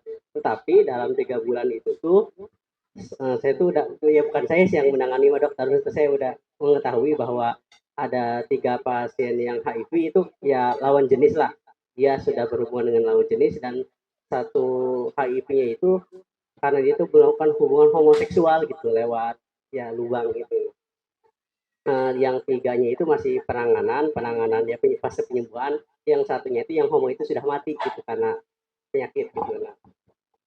Nah, dan yang bikin saya tercengkang gitu, ternyata dari beberapa teman yang mungkin kurang baik ya, konotasinya belum belum baik gitu. Nah, itu tuh harga-harga tanda kutip ya memesan perempuan di itu tuh ternyata murah, Pak. Berapa? Hanya di kisaran 400.000 itu udah sama kamar gitu. Waduh. Dan saya nggak nyangka 400.000 sudah sama kamar dan sudah alat pengaman gitu. Masa. Kaget gitu. Saya dulunya tuh mikirnya tuh hal itu tuh mungkin di 10 juta ke atas, sehingga orang yang bisa mengakses hal itu tuh orang-orang sudah kaya berduit gitu. Ternyata kalau kita lihat orang yang ber-UMR Majalengka yang UMR-nya itu 2.200.000-an itu bisa mengakses gitu, minimal 11 kali minimal. Nomor HP-nya berapa? Nah, ya, yang saya ingin tanyakan itu. Oh ya, satu lagi. Kalau di Jabodetabek itu sempat ada survei koresponden yang daerah Jabodetabek itu bahwa pemesan ya PSK itu rentang usia 35 sampai 55 tahun, yang mana itu kan sudah berumah tangga secara umum ya, sudah berumah tangga, sudah punya anak juga ada. Yang ingin saya sampaikan, oh ya satu lagi lupa saya, maaf. Jadi ada sebuah kata-kata lucu, ini sindiran gitu. Kalau dulu orang tua itu khawatir anaknya salah pergaulan, sekarang malah anaknya yang khawatir orang tuanya salah pergaulan gitu ya, karena konteks yang tadi itu ya. Yang ingin saya tanyakan itu joke ya. Yang ingin saya tanyakan sih bagaimana ya kita tuh memitigasi, mencegah itu dalam lingkup keluarga kita sendiri, minimalnya saudara gitu. Karena kalau lingkup minimal desa atau sudah daerah itu kan bukan lingkup kekuasaan kita ya, mungkin ya minimalnya keluarga kita sendiri ya itu.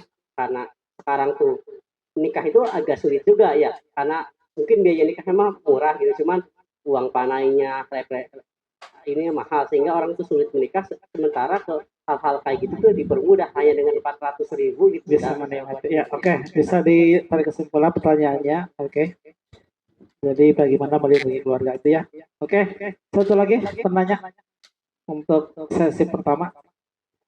Silakan. Acungkan tangan. Ya, silakan. Mohon dikasihkan mikrofonnya. Bismillahirrahmanirrahim. Assalamualaikum warahmatullahi wabarakatuh. Waalaikumsalam warahmatullahi wabarakatuh. Sebelumnya perkenalkan, nama saya Taufik Hidayat. Kalau nama familiarnya ya Kang Yayat dari Lengkong. Saya ucapkan jazakumullah khair kepada para asatid yang telah menyampaikan materinya tadi, Masya Allah luar biasa. Yang ingin saya tanyakan tadi terkait materi yang pertama itu tentang kepemimpinan. Kalau dalam Islam kan kepemimpinan itu dipegang oleh laki-laki gitu ya. Sedangkan bagaimana kacamata Islam tentang kepemimpinan wanita, seorang perempuan gitu. Ya banyak sekali sekarang kan pemimpin ya, maksudnya kayak misalkan bisa jadi kepala desa gitu atau caleg gitu kan, banyak perempuan. Bagaimana menurut kacamata Islam, apakah secara mutlak wanita itu nggak boleh memimpin, atau misalkan ada struktur yang mana yang boleh oleh wanita gitu, atau misalkan kelompok boleh enggak dipimpin oleh wanita gitu. Terima kasih Ustaz. Assalamualaikum warahmatullahi wabarakatuh. Waalaikumsalam warahmatullahi wabarakatuh. 3 penanya yang luar biasa. Yang pertama dari Mito Aji ini ya. Intinya bagaimana ya menyikapi kondisi sekarang tentang ya tidak berdampingannya agama dengan pendidikan, barangkali itu poinnya ya. Kemudian yang kedua dari Saudara Ceng tentang kondisi di Majalengka ya, itu yang ada 15, di Jawa Barat yang 15.000, termasuk mungkin yang di Majalengka. Nggak tahu yang di Majalengka berapa orang cek ya gitu ya. Dan beliau bekerja di poliklinik yang kecil, tapi ternyata pasiennya menyeramkan tuh ya. Itu rata-rata ya tusbol ya. Itu penggemar tusbol ya, bukan ya. Nah ini suatu fenomena yang mengkhawatirkan kita semua. Karena bisa jadi ada di lingkungan kita, bisa jadi bagian dari keluarga kita ya. Alhamdulillah. Dan yang ketiga dari saudara topik tentang bagaimana wanita dalam Islam apakah masih boleh menjadi bagian dari seorang pemimpin atau memang mutlak tidak boleh sama sekali. Itu silakan siapa saja yang akan menjawab pertanyaan ini. Untuk yang pendidikan kayaknya lebih cocok kepada sebelah barat, Ustadz ya. Karena yang datang juga dari mahasiswa ini kayaknya klubnya ke sana itu ya. Tentang bagaimana kondisi sekarang.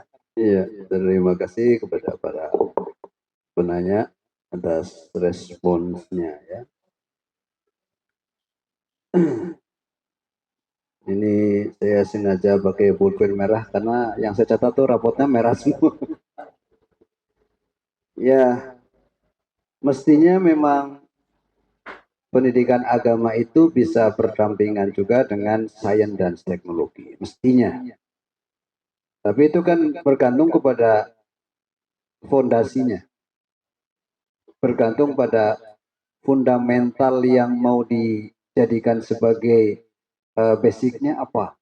Kalau sejak awal sudah berbasis sekularisme, ya kesannya agama itu justru menghalangi kemajuan ilmu dan teknologi. Ya. Nah, Barat telah berhasil memisahkan agama karena agama dianggap candu. Dan mereka bebas untuk mengembangkan riset-riset sesuai dengan keahliannya. Tanpa lagi berpikir tentang norma-norma agama. Karena kalau agama dipakai nanti menghambat. Misalnya teknologi cloning. Ya, teknologi cloning. Itu sangat bisa dan mereka sudah berhasil cloning di dunia binatang. Tinggal selangkah lagi akan masuk ke cloning di dunia manusia. Nanti akan muncul cloningannya Hitler, akan muncul cloningnya Karl Marx, akan muncul cloningnya Stirling, akan muncul Einstein segala macam. Kalau bagi saya nggak ada masalah, itu Karl Marx-nya pondok pesantrenkan saja, iya kan? Nanti teorinya bukan teori utopia lagi, tapi ahli fikih namanya Karl Marx, gitu. Nah, dalam konteks sekularisme lah kemudian Barat mampu menggeser kemajuan teknologi yang dimiliki oleh dunia Islam. Ya. Padahal sebelum Barat menguasai dunia dengan teknologi berbasis sekulernya itu, justru umat Islam telah mendahului dari aspek kemajuan sains dan teknologi. Ya, contoh sederhana sajalah. Ketika dunia Barat masih berkutat pada dunia astrologi, umat Islam sudah berbicara astronomi. Ada yang masih suka main astrologi? Bintangnya apa ya? Virgo. Kalau Virgo gimana asmaranya ya? Gimana hartanya? Ah, itu mereka masih berkutat di astrologi. Umat Islam sudah berbicara astronomi. Artinya umat Islam sudah selangkah jauh lebih maju dibandingkan dengan Barat dulu ketika masih berbicara astrologi. Nah, kenapa umat Islam dulu bisa maju? Ya, tadi ada fundamental yang memang dijaga oleh sistem. Barat maju karena apa? Sekulerismenya juga dijaga oleh sistem. Makanya mereka mati-matian menjaga demokrasi itu, mereka mati-matian. Kenapa? Ya itu yang bisa menjadikan jaminan Barat bisa menguasai teknologi tapi tanpa melibatkan agama. Persoalannya sebenarnya bukan pada melibatkan atau tidak melibatkan agama, sebenarnya bukan itu. Toh agama juga tidak banyak berbicara soal sains sebenarnya. Kata profesor saya, dia bilang begitu. Seandainya Al-Quran juga bicara tentang teori kuantum, maka apa? Itu tebel Al-Qurannya bisa segini katanya. Oleh karena itu, untuk hal-hal yang bersifat eksperimen terhadap tata surya alam semesta yang ada, itu sepenuhnya diserahkan kepada manusia. Ya. Nah, cuma nanti begini, apa yang membedakannya? Barat dalam rangka mengkaji alam semesta, meneliti alam semesta, itu memang sudah memutus hubungan transendental. Sudah diputus itu. Nggak ada kaitannya dengan sang pencipta, kayaknya sudah nggak ada gitu. Padahal dengan kajian yang sama, dengan kajian topik yang sama, umat Islam juga bisa dengan tetap transendental. Hasilnya pasti sama. Ketika B.J. Habibie dipanggil sama Pak Harto untuk bikin pesawat, sama nggak terbangnya dengan bikin pesawatnya Amerika? Sama. Karena secara sains teknologi sebenarnya apa? Itu bebas nilai. Mau orang komunis juga bisa, orang Islam juga bisa. Nah, persoalannya adalah ketika mereka mengembangkan sains dan teknologi, mereka punya basis akhlak, moral atau tidak. Nah, itu nanti berimplikasi kepada apa? Digunakannya untuk apa? Ya, karena Barat yang pakai bom atom diledakkan di Nagasaki, Hiroshima, nggak merasa berdosa mereka. Kenapa? Karena mereka sudah menghilangkan hubungan transendentalnya. Hubungan vertikalnya sudah diputus. Nah, kalau Islam tidak, justru ketika teknologi dikembangkan, produknya sama, tapi orangnya bisa orang yang sangat tawadu. Apa bisa katanya? Para mau duit. Dia bisa sangat takwa pada Allah Subhanahu wa Ta'ala, dan itu sudah banyak dibuktikan. Ada Al-Khawarizmi gitu. Orang Barat nggak bisa ngomong Al-Khawarizmi, namanya algoritma gitu. Itu sudah dibuktikan oleh ilmuwan Islam itu. Artinya apa? Kenapa sekarang seolah-olah teknologi tidak bisa sejalan dengan agama? Ya karena basis sekulerisme itu sebenarnya. Bukan kesalahan agamanya, bukan kesalahan sains teknologi, tapi kesalahan cara pandang mereka. Nah, makanya dalam sebuah buku, Sakib Arsel itu bertanya, limada ta'akhara muslimin wa taqaddama khairuhum. Kenapa kaum muslimin tertinggal sementara bangsa lain maju? Ketemu jawabannya. Kenapa? Umat Islam justru mundur karena meninggalkan agamanya. Barat maju ketika mereka meninggalkan agamanya. Sangat diametral kan? Justru umat Islam mundur karena meninggalkan agamanya. Kalau Barat belum aja meninggalkan agamanya karena yang basisnya adalah sekuler. Nah, makanya jadilah para ilmuwan yang punya basic akidah itu. Sehingga nanti tidak pernah dipisahkan antara sains dan teknologi yang dimiliki dengan agamanya. Makanya di Unpad itu yang ngajar agama ya profesor peternakan, profesor pertanian, profesor fisika, semuanya ngajar agama. Dengan pendekatannya masing-masing. Yang dari fisik, pendekatannya apa? Siasat. Yang dari hukum, pendekatannya adalah hukum. Yang dari fisika ya pendekatannya teknologi. Semuanya dipakai untuk pemahaman agama kepada generasi hari ini. Itu bisa. Kan tadi persoalannya pada mekanisme ini mau dijalankan atau tidak. Nah, kalau saya sih tetap bahwa kalau umat Islam ingin menguasai teknologi ya harus punya seperti Utsmaniyah tadi, harus punya seperti Abbasiyah tadi, harus punya seperti Umayyah tadi, harus punya itu. Tanpa itu tidak mungkin karena Soviet juga bisa menakuti dunia dengan teknologinya karena ada backupnya itu sosialisme gitu. Barat juga sama dengan kapitalisme. Mestinya ketika Islam dibaca sebagai basis untuk mengembangkan dunia, hasilnya pasti lebih daripada yang mereka dapatkan. Gitu ya. Terima kasih.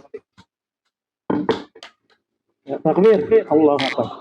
Begitulah ya kondisi sekarang, bagaimana kenapa umat Islam terpuruk, ya, kenapa pendidikan bisa terpisah, karena memang sistem nilai yang memaksa ya, untuk menjauhkan, dan mereka berhasil. Barat berhasil dengan meninggalkan agamanya, dan kaum muslimin hancur karena meninggalkan syariatnya. Ya, maka kalau kita memang ingin kembali jaya, tidak lagi kecuali kembali kepada sistem Islam yang memang sedang kita perjuangkan. Mudah-mudahan tidak puas, sehingga nanti tahun depan bisa ketemu lagi. Sekarang lagi libur ya. Nah, berikutnya pertanyaan kedua dari Cek nih tentang kekhawatiran. Ini kayaknya Ustaz Fahmi ini yang, karena biasanya tempat apa ini? Kalau tadi tempat konsultasi yang ojol, pinjol, yang apalagi yang slot, yang anaknya stres. Ini gara-gara ini pergaulan bebas nih. Ini menjadikan mungkin Ustaz Fahmi yang harus menjawabnya. Ya, pertanyaannya bagaimana melindungi keluarga ya dari kondisi sekarang tentang pergaulan bebas ya. Barangkali itu ya. Baik, kita ini repot sekali sebagai orang tua. Saya merasakan sendiri sebagai orang tua membentengi anak mati-matian agar taat, agar ikut syariat. Tapi sementara yang namanya anak itu kan bukan hanya melulu kumpul dengan keluarga. Dia ada mainnya sama kawan di luar sana. Sementara kawan-kawannya kita tidak tahu. Mereka termasuk anak-anak yang dilindungi atau tidak akidahnya oleh keluarganya. Cuma masalahnya lebih banyak kawan-kawan yang di luar sana yang mereka tidak dilindungi akidahnya, agamanya, para orang tuanya. Sehingga memang para orang tua dibikin kerepotan kita sekarang ini. Saya pernah, ini pengalaman saya ceramah itu udah 18 tahun di Cirebon, dari mulai di masjid, di di sel-sel tahanan, di lapas, termasuk juga saya pernah ceramah di salah satu rumah sakit jiwa di Cirebon. Jadi saya suruh ceramah, saat kirain tuh mau suruh ceramah di hadapan karyawan, di hadapan pegawai gitu, ternyata ceramah di depan wong edan kabeh pasien. Jadi pas saya masuk disambut sama dokter, ahlan wassalam, terima kasih Pak Kiai, monggo monggo monggo. Saya masuk itu di dalam banyak orang gila. Saya baru nyadar nih wong edan kabil pada ngeliatin saya aja, ngeliatin gitu kan. Ada yang lagi main kayu, ada yang lagi main boneka. Saya kayak wong edan kabel ya. Akhirnya saya duduk. Mereka pada ngeliatin semua yang namanya orang gila gitu kan, mereka pasien gitu kan. Saya nanya, Pak, nanti jamaahnya siapa? Udah, ya ini pasien-pasien saya semua. Ajib ceramah dengan depan wong edan dalam ada.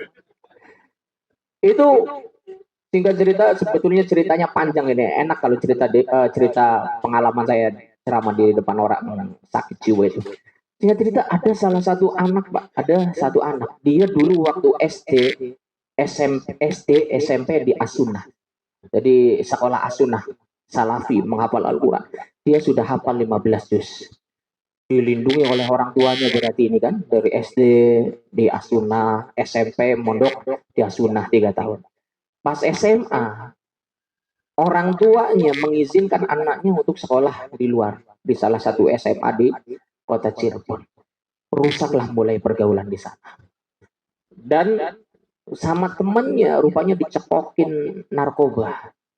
Sekali dicekokin narkoba, langsung ini anak langsung gila dan menjadi salah satu pasien di klinik jiwa itu. Dan saya tahu itu dari dokternya, dokter yang punya klinik rumah sakit jiwa itu. Ini Ustaz tahu nggak, ini anak ini nih hafal 15 juz. Dia SD 6 tahun di As-Sunnah, kemudian mondok 3 tahun di As-Sunnah. Kok bisanya gila? Kenapa Pak? Kata dia, ini waktu SMA dia di kota dan disitulah awal mulanya. Kasihan sekali orang tuanya. Sudah mati-matian melindungi anaknya, dipesantrenkan, dipondokkan supaya fokus dengan Al-Quran. Ternyata lingkungan tidak mendukung. Makanya ketika saya ditanya, gimana Ustaz caranya membentengi keluarga agar kemudian tetap taat kepada Allah Subhanahu wa Ta'ala. Jadi memang saya juga agak dilema juga, soalnya luar biasa susahnya. Sementara Allah sendiri memerintahkan, ya ayyuhalladzina amanu qu anfusakum wa ahlikum nar. Jagalah dirimu dan keluargamu dari panasnya api neraka. Terus bagaimana caranya? Yang jelas tetap berikhtiar wajib. Tanpa kemudian pasrah. Dengan cara apa? Dengan cara tetap mengontrol anak-anak kita agar mereka tidak keluar dari rambu-rambu syariat Allah Subhanahu wa taala. Termasuk anak saya ini dibawa kemana-mana kalau misalnya pengajian, alhamdulillah dari masih kecil sekitar umur 3 tahun, kalau misalnya waktu subuh berangkat digendong sama saya terus seperti itu. Jadi ketaatan-ketaatan seperti ini, kita sebagai orang tua menjadi uswah bagi mereka, menjadi role model, menjadi tauladan, agar di dalam benak anak-anak itu ada ingatan bahwa oh iya orang tua saya itu taat, orang tua saya itu ahli ibadah. Sehingga ketika sewaktu-waktu ternyata anak kita jauh dari Allah, mereka akan punya kenangan. Ingat sama orang tua. Bukti cinta, bukti sayang ke orang tua ya harus menunjukkan jati dirinya juga sebagai orang yang beriman dan bertakwa kepada Allah Subhanahu wa taala. Yang jelas dan yang pasti, kita ini tidak bisa berjuang sendiri sebagai orang tua. Harus ada juga perjuangan dari negara, pemerintah. Kenapa? Karena kita adalah semua warga bangsa, warga Indonesia. Yang pemimpin tujuannya apa sih ditetapkan itu? Tujuannya itu untuk litatbiki syariah, menerapkan hukum-hukum syariat. Makanya saya termasuk orang yang tidak seret ketika ada calon pemimpin yang kampanyenya hanya masalah ekonomi, pembangunan jalan, pembangunan infrastruktur. Saya kurang seret. Ketika sewaktu-waktu ada calon wali kota, calon bupati waktu itu, dia nanti bakal diperbaiki jalan, nanti bakal diperbaiki masalah honor untuk guru-guru yang ada di sekolah-sekolah. Ada sesi tanya jawab, saya sampaikan kita tidak hanya butuh itu. Seorang pemimpin diangkat itu bukan hanya untuk mensejahterakan, akan tetapi diangkat juga untuk menerapkan syariat Islam. Ibu mau atau tidak kalau misalnya jadi, kemudian jangan sampai ada namanya tempat-tempat maksiat. Berani tekan kontrak atau tidak? Kalau jadi, jangan berikan tempat kepada para pelaku riba. Berani tekan kontrak atau tidak? Kalau misalnya jadi, tidak ada minum-minuman keras. Dia diem, oh kalau kayak gitu susah Pak Ustadz. Ya itu dia, sistem demokrasi. Makanya kita sebagai orang tua punya semangat untuk mendidik anak-anak kita dan juga semangat untuk memperjuangkan tegaknya hukum Allah Subhanahu wa taala. Terima kasih. Terima kasih. Demikian jawaban penting ya. Bagaimana bahwa orang tua harus menjadi role model, contoh bagi anak-anak kita. Ya, bagaimana mungkin anak kita akan baik kalau orang tuanya tidak menjadikan tauladan. Anak itu adalah bayangan dari orang tua. Ya. Tapi walaupun demikian tetap ya, kita jangan merasa aman ketika anak di rumah baik. Ya, ya saya sering melihat anak-anak ya pernah cerita yang kasus pembunuhan ya. Itu pelakunya di rumahnya begitu baik, kalem Pak. Ya, ternyata di rumah tuh begitu puas, di luar tuh begitu puas, sampai berani membunuh. Nah ini kan fakta ya. Jadi sebagai orang tua jangan merasa puas ketika anak di rumah ya sholatnya rajin, gak usah disuruh dia bangun malam berjam. Ternyata tanya ketika di luar siapa temennya. Ya, kalau anak sekolah sekali tanya mana bukunya, ya, guru siapa yang paling disukai, ya, tanya. Karena anak kadang-kadang dari rumah berangkat ke sekolah nyasar gitu ya. Saya sering punya murid begitu. Orang tuanya begitu pede. Pak guru di mana mama angkat baik? Iya bu, ke sekolah tara datang. Iya absena. Oh gitu tah. Gitu. Baru orang tua merasa tadi ya begitu terpukul ya. Karena apa tadi merasa percaya ya. Karena anak sekarang tuh berkepribadian ganda gitu ya. Di rumah tuh alim sekali, di luarnya itu luar biasa. Ya.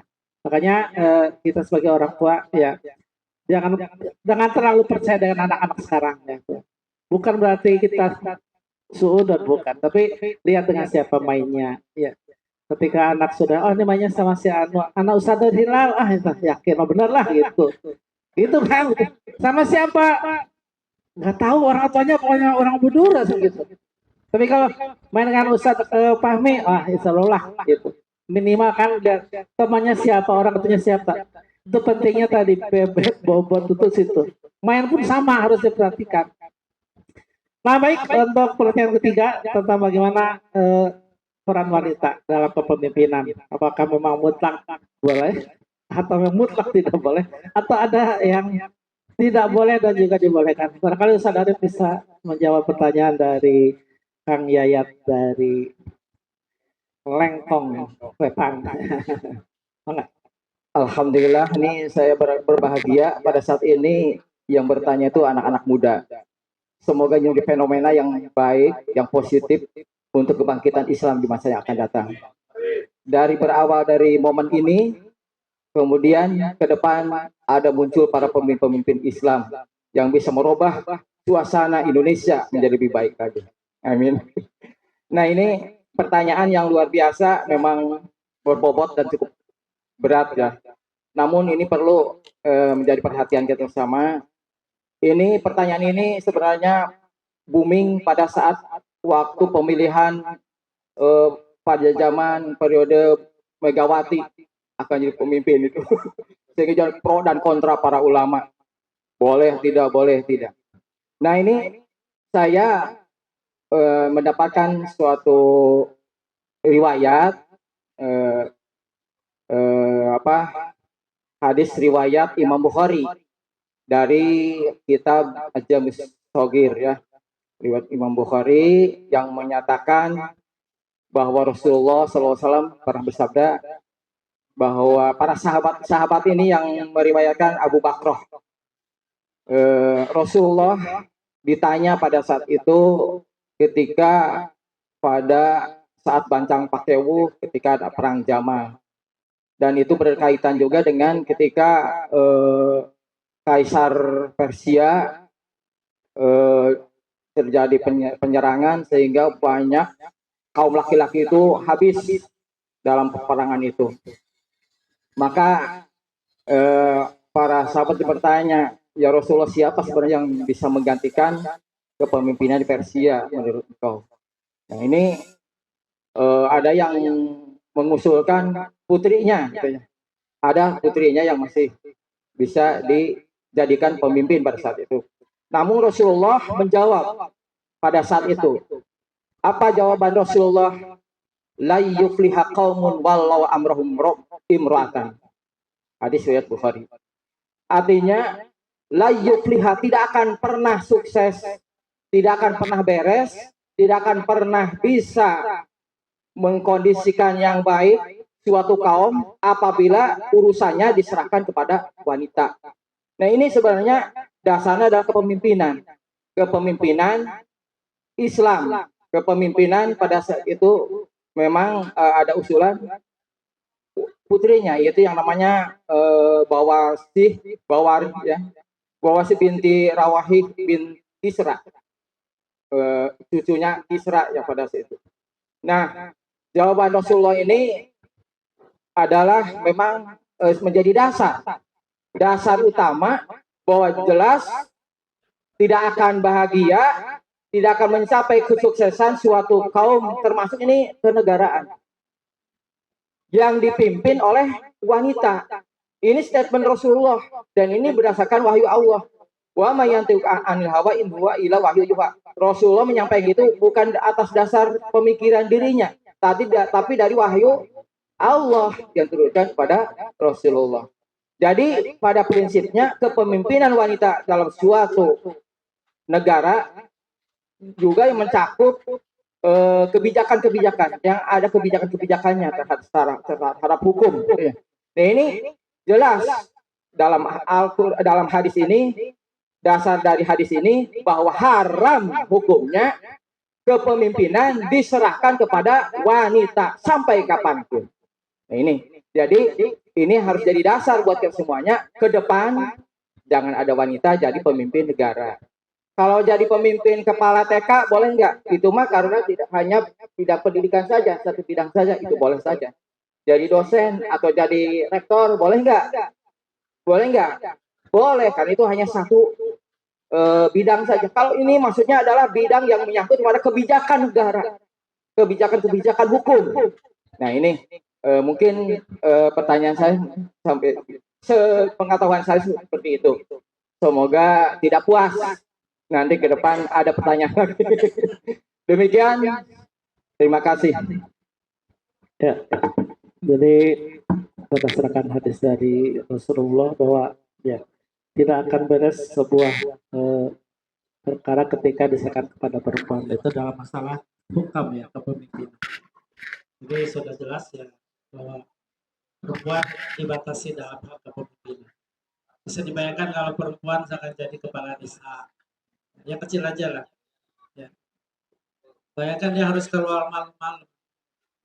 Karena kan kepala desa itu kan 24 jam tuh. Ya. Melayani bukan penguasa Mas ya. Pemimpin dalam Islam adalah pelayan, bukan penguasa. Kalau sekarang pengennya jadi penguasa. Ya. Jadi ketika jadi pelayan, ya siap 24. Bayangkan ketika malam itu buku atau lagi nanggung sama suaminya buku bisa. Ini umat ayahku nanggung, besok lagi lah. Bisa dibayangkan di rumah tangga. Di rumah tangga. Mari ayah kena janda nih. Bagaimana ayah? Jadi dari hal kecil aja bisa dibayangkan kan itu untuk urusan yang itu saja. Ketika perempuan keluar malam-malam, kalau perempuan kalau pokoknya keluar, masa suaminya diam di rumah, wah jadi Pak Olis ya, akan muncul sudon. Pak Olisnya lebih kasar di mana? Wah bisa kagoda, bisa kagoda. Tiap malam kontrol ya, gitu. Bayangkan itu. Jadi banyak madorot yang akan diterima. Karena memang perempuan tuh ya indahnya di rumah. Bahkan sholat pun di rumah ya. Saking begitu apa ya terjaganya para perempuan. Sholat pun utamanya di rumah walaupun boleh ke masjid. Kalau laki-laki wajib ke masjid. Dibalik. Kalau laki-laki sholat di rumah, beremu kena. Laki-laki sholat. Gitu. Jadi kalau dia kita yang masih sholat di rumah, laki-laki berkacalah. Ini pantasnya pakai daster, bukan pakai koko. Bagaimana mungkin anak laki-lakinya ke masjid ketika ayahnya sholat di rumah? Ya. Tapi ketika ayahnya berangkat ke rumah, ayo tong, kata ya Kak Ustaz pamit, digendong subuh, ikut Kak Ustaz di sama anak perempuan ketika lihat ibunya sudah berhijab, anak perempuan akan ikut, gak usah diomongin. Bapaknya tengah rokok, anaknya insya Allah malah rokok. Kenapa? Ya bagaimana mungkin ayah ngelarang merokok, pulang rokok. Hei bapak, bapak mah gak salah duit, kami gimana duit di bapak. Ya, makanya penting kayak itu. Kita akan mudah mengajak orang, bukan menyuruh, mengajak ketika kitanya tidak ada beban. Nanti kita ngajak kebaikan juga sama, ngajak haji juga sama kan berat. Ya, ngajak hadiah besok yang mantap berapa orang di mata kita? Jawabannya insya Allah lain waktu.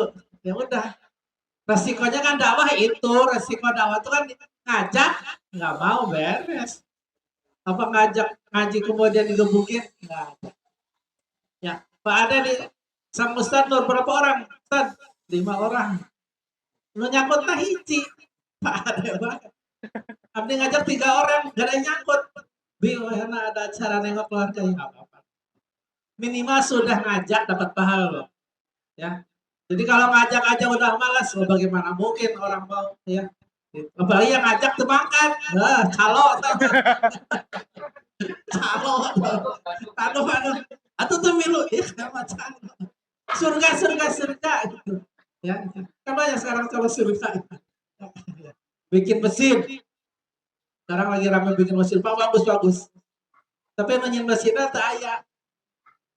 Betul janji Allah nanti ketika barang siapa membangun masjid di dunia akan dibangunkan rumah di surga. Tapi rumah nanti kosong, daun ngasian dan hubungannya para kabasi. Surga apa? Gedungnya ada di surga ada. Tapi ngasian anak batur. Ya, maka mari ya di tahun yang baru ini kita kembali semangat baru untuk mengajak orang ya berdakwah. Nu penting ngomong, ya, bicara. Kan dakwah tuh ngajak, ya, ngajak. Siapa tahu suatu saat orang malah ngaji di mana, milu sih kan. Ya. Cuma masalahnya di sini kita kadang-kadang 2 kali diajak ke daek, kalau diajak deh lah. Kan begitu ya.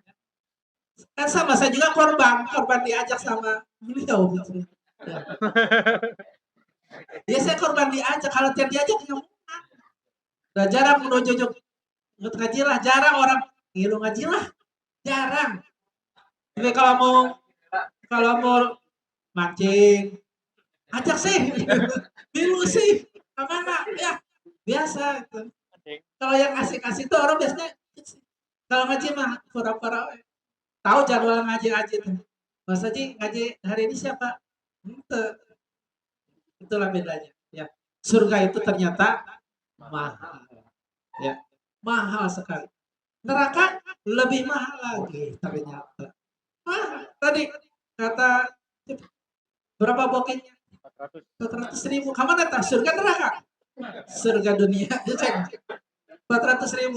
Gak usah disebar nomor teleponnya, gak usah. Murah 400. Murahnya, murah tuh. Ya, bayangkan. Sekarang tuh ya begitu vulgar ya. Maka ketika riba sudah nampak di zina sudah biasa saja, khamar sudah tunggulah kehancuran negeri ini. Dan sudah nampak negeri kita seperti apa. Kemarin ada bicara Menteri Kehutanan akan membabat berapa ratus ribu hektar hutan untuk ketahanan pangan dengan sawah.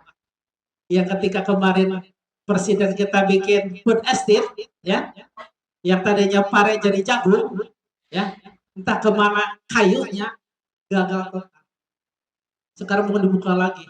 Kenapa yang tadi gagal dibuat? Inilah ya bagaimana perilaku para pemimpin kita. Dan mudah-mudahan kita bukan bagian dari itu ya. Kita bagian lain yang ingin memperjuangkan supaya negeri ini kembali ya menjadi negeri yang badatun thayyibatun warabun. Ya, kita sudah merasakan sekarang 12% ya. 12% ya. Bisa bayangkan masyarakat kecil ya. Gaji guru kemarin di prank ya naik 2 juta kan. Wih, udah hitung-hitung nih dengan istri. Ternyata prank bohong. Air mata buaya itu. Ya, air mata buaya. Kan masyarakat mah enak guru mah naik 2 juta. Wih. Malah yang sampai saat ini belum sadar masih ada. Masih nunggu yang 2 juta itu. Akhir kan sadar guru. Kayak masih husnudon. Ya karena sudah terbiasa dibohongi, akhirnya udah begitu. Kurang apa coba kita dibohongi ya dari zaman dulu. Ya. Dari mulai SMK-nya segala macam ya. Ada pabrik yang tutup gara-gara nggak jadi dibeli alat-alat pertanian. Udah bikin produksi sekian ratus sampai bangkrut. Ini ya. Ini PR kita. Kita nggak boleh diam. Mungkin PNS kita pada enak pada pensiun menang atasnya. Dari ngagoler gaji enak malah ya ya pensiunan tuh bari ngagoler tanggal ini rekening masuk senang coba bayang bari heuy menang duit moal aya. Tapi kan kita melihat ya apakah anak kita nasibnya akan sama tetangga saudara kita. Ini tugas kita ya untuk membenahi negeri ini ya. Mudah-mudahan berada ini para generasi muda yang tampil ya karena kita yang tua-tua di sini sudah menunggu. Saya 3 tahun lagi pensiun. Mudah-mudahan pesantren juga sama sebentar lagi. Mungkin ke depan yang duduk di sini ya adalah anak-anak muda yang ada di belakang. Ya. Mudah-mudahan kita tetap istiqomah semangat. Ya. Terima kasih sudah bersama kita semua. Mudah-mudahan jadi amal soleh. Sudah setengah 12 lebih. Waktu dohor jam 12 kurang 5 menit. Sebelum ditutup ini mohon doa pada Pak Kiai. Ini biasanya kalau yang sabar berdoanya lebih saja.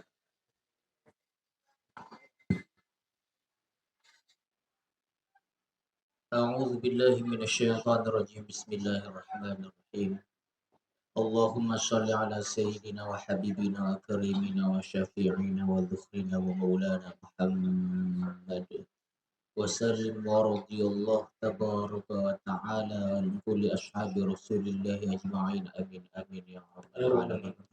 حمدا شاكرين حمدا منعمين حمدا متقين حمدا سالمين حمدا يوافي نعمه ويكافئ مزيده يا ربنا لك الحمد كما ينبغي لجلال وجهك الكريم ولعظيم سلطانك صلاة تنجينا بها من جميع الأهوال والآفات وتقضي لنا بها جميع الهاجات وتطهرنا بها من جميع السيئات وترفعنا بها عندك أعلى الدرجات وتبلغنا بها أقصى الغايات من جميع الخيرات في الحياة وبعد الممات اللهم اغفر لنا ولجميع المسلمين والمسلمات والمؤمنين والمؤمنات الأحياء منهم والأموات كافة عامة من مشارق الأرض إلى مغاربها في برها وبحرها بيمينها إلى شمالها ونخص خاصة على جميع المسلمين والمسلمات في بلدتنا إندونيسيا وجميع المسلمين والمسلمات في فلسطين وجميع المسلمين والمسلمات في سوريا وجميع المسلمين والمسلمات في روهينيا وجميع المسلمين والمسلمات في كشمير إنديا وجميع المسلمين والمسلمات في أيغور جينجيانغ ساينا وجميع المسلمين والمسلمات في مورو فيليبينا وجميع المسلمين والمسلمات في إثيوبيا وجميع المسلمين والمسلمات في كل مكان وفي كل زمان يا مجيب السائلين اللهم ارحمنا بالإسلام اللهم احفظنا بلا إله إلا الله محمد رسول الله اللهم ألف بيننا وبينهم بالخلافة اللهم ألف بيننا وبينهم بالخلافة اللهم ألف بيننا وبينهم بالخلافة يا رحمن يا رحيم تقبل يا كريم اللهم انصر إخواننا المسلمين المستضعفين في فلسطين اللهم احفظ إخواننا المسلمين المستضعفين في فلسطين اللهم سلم إخواننا المسلمين المستضعفين في فلسطين يا رب العالمين اللهم حرر المسجد الأقصى من اليهود الغاصبين اللهم حرر المسجد الأقصى من اليهود الظالمين اللهم حرر المسجد الأقصى من اليهود يا رب العالمين اللهم عليك باليهود اللهم عليك باليهود اللهم عليك باليهود فإن لا حول ولا قوة إلا بالله العلي العظيم اللهم اجعل لنا دولة إسلامية التي تعز بها الإسلام وأهله وتذل بها الكفران والطغيان وأهله اللهم اجعل بلاد المسلمين خلافة راشدة على منهاج النبي التي تجري فيها أحكامك وسنة رسولك اللهم ارحمنا برحمتك يا أرحم الراحمين اللهم إنا نسألك سلامة في الدين وعافية في الجسد وزيادة في العلم وبركة في الرزق وتوبة قبل الموت ورحمة عند الموت ومغفرة بعد الموت اللهم هون علينا في سكرات الموت والنجاة من النار والعفو عند الحساب ربنا لا تزغ قلوبنا بعد إذ هديتنا وهب لنا من لدنك رحمة إنك أنت الوهاب اللهم نور قلوبنا بنور هدايتك كما نورت الأرض بنور شمسك أبدا أبدا اللهم أرنا الحق حقا وارزقنا اتباعه وأرنا الباطل باطلا وارزقنا اجتنابه اللهم اجعلنا وأولادنا وتلاميذنا وأهلنا من أهل العلم وأهل الخير ولا تجعلنا وإياهم من أهل الشر والضير ربنا اغفر لنا ذنوبنا ولوالدينا وارحمهما كما ربيانا صغارا ربنا آتنا في الدنيا حسنة وفي الآخرة حسنة وقنا عذاب النار وصلى الله على سيدنا محمد وعلى آله وصحبه وبارك وسلم سبحان ربك رب العزة عما يصفون وسلام على المرسلين والحمد لله رب العالمين بسر الفاتحة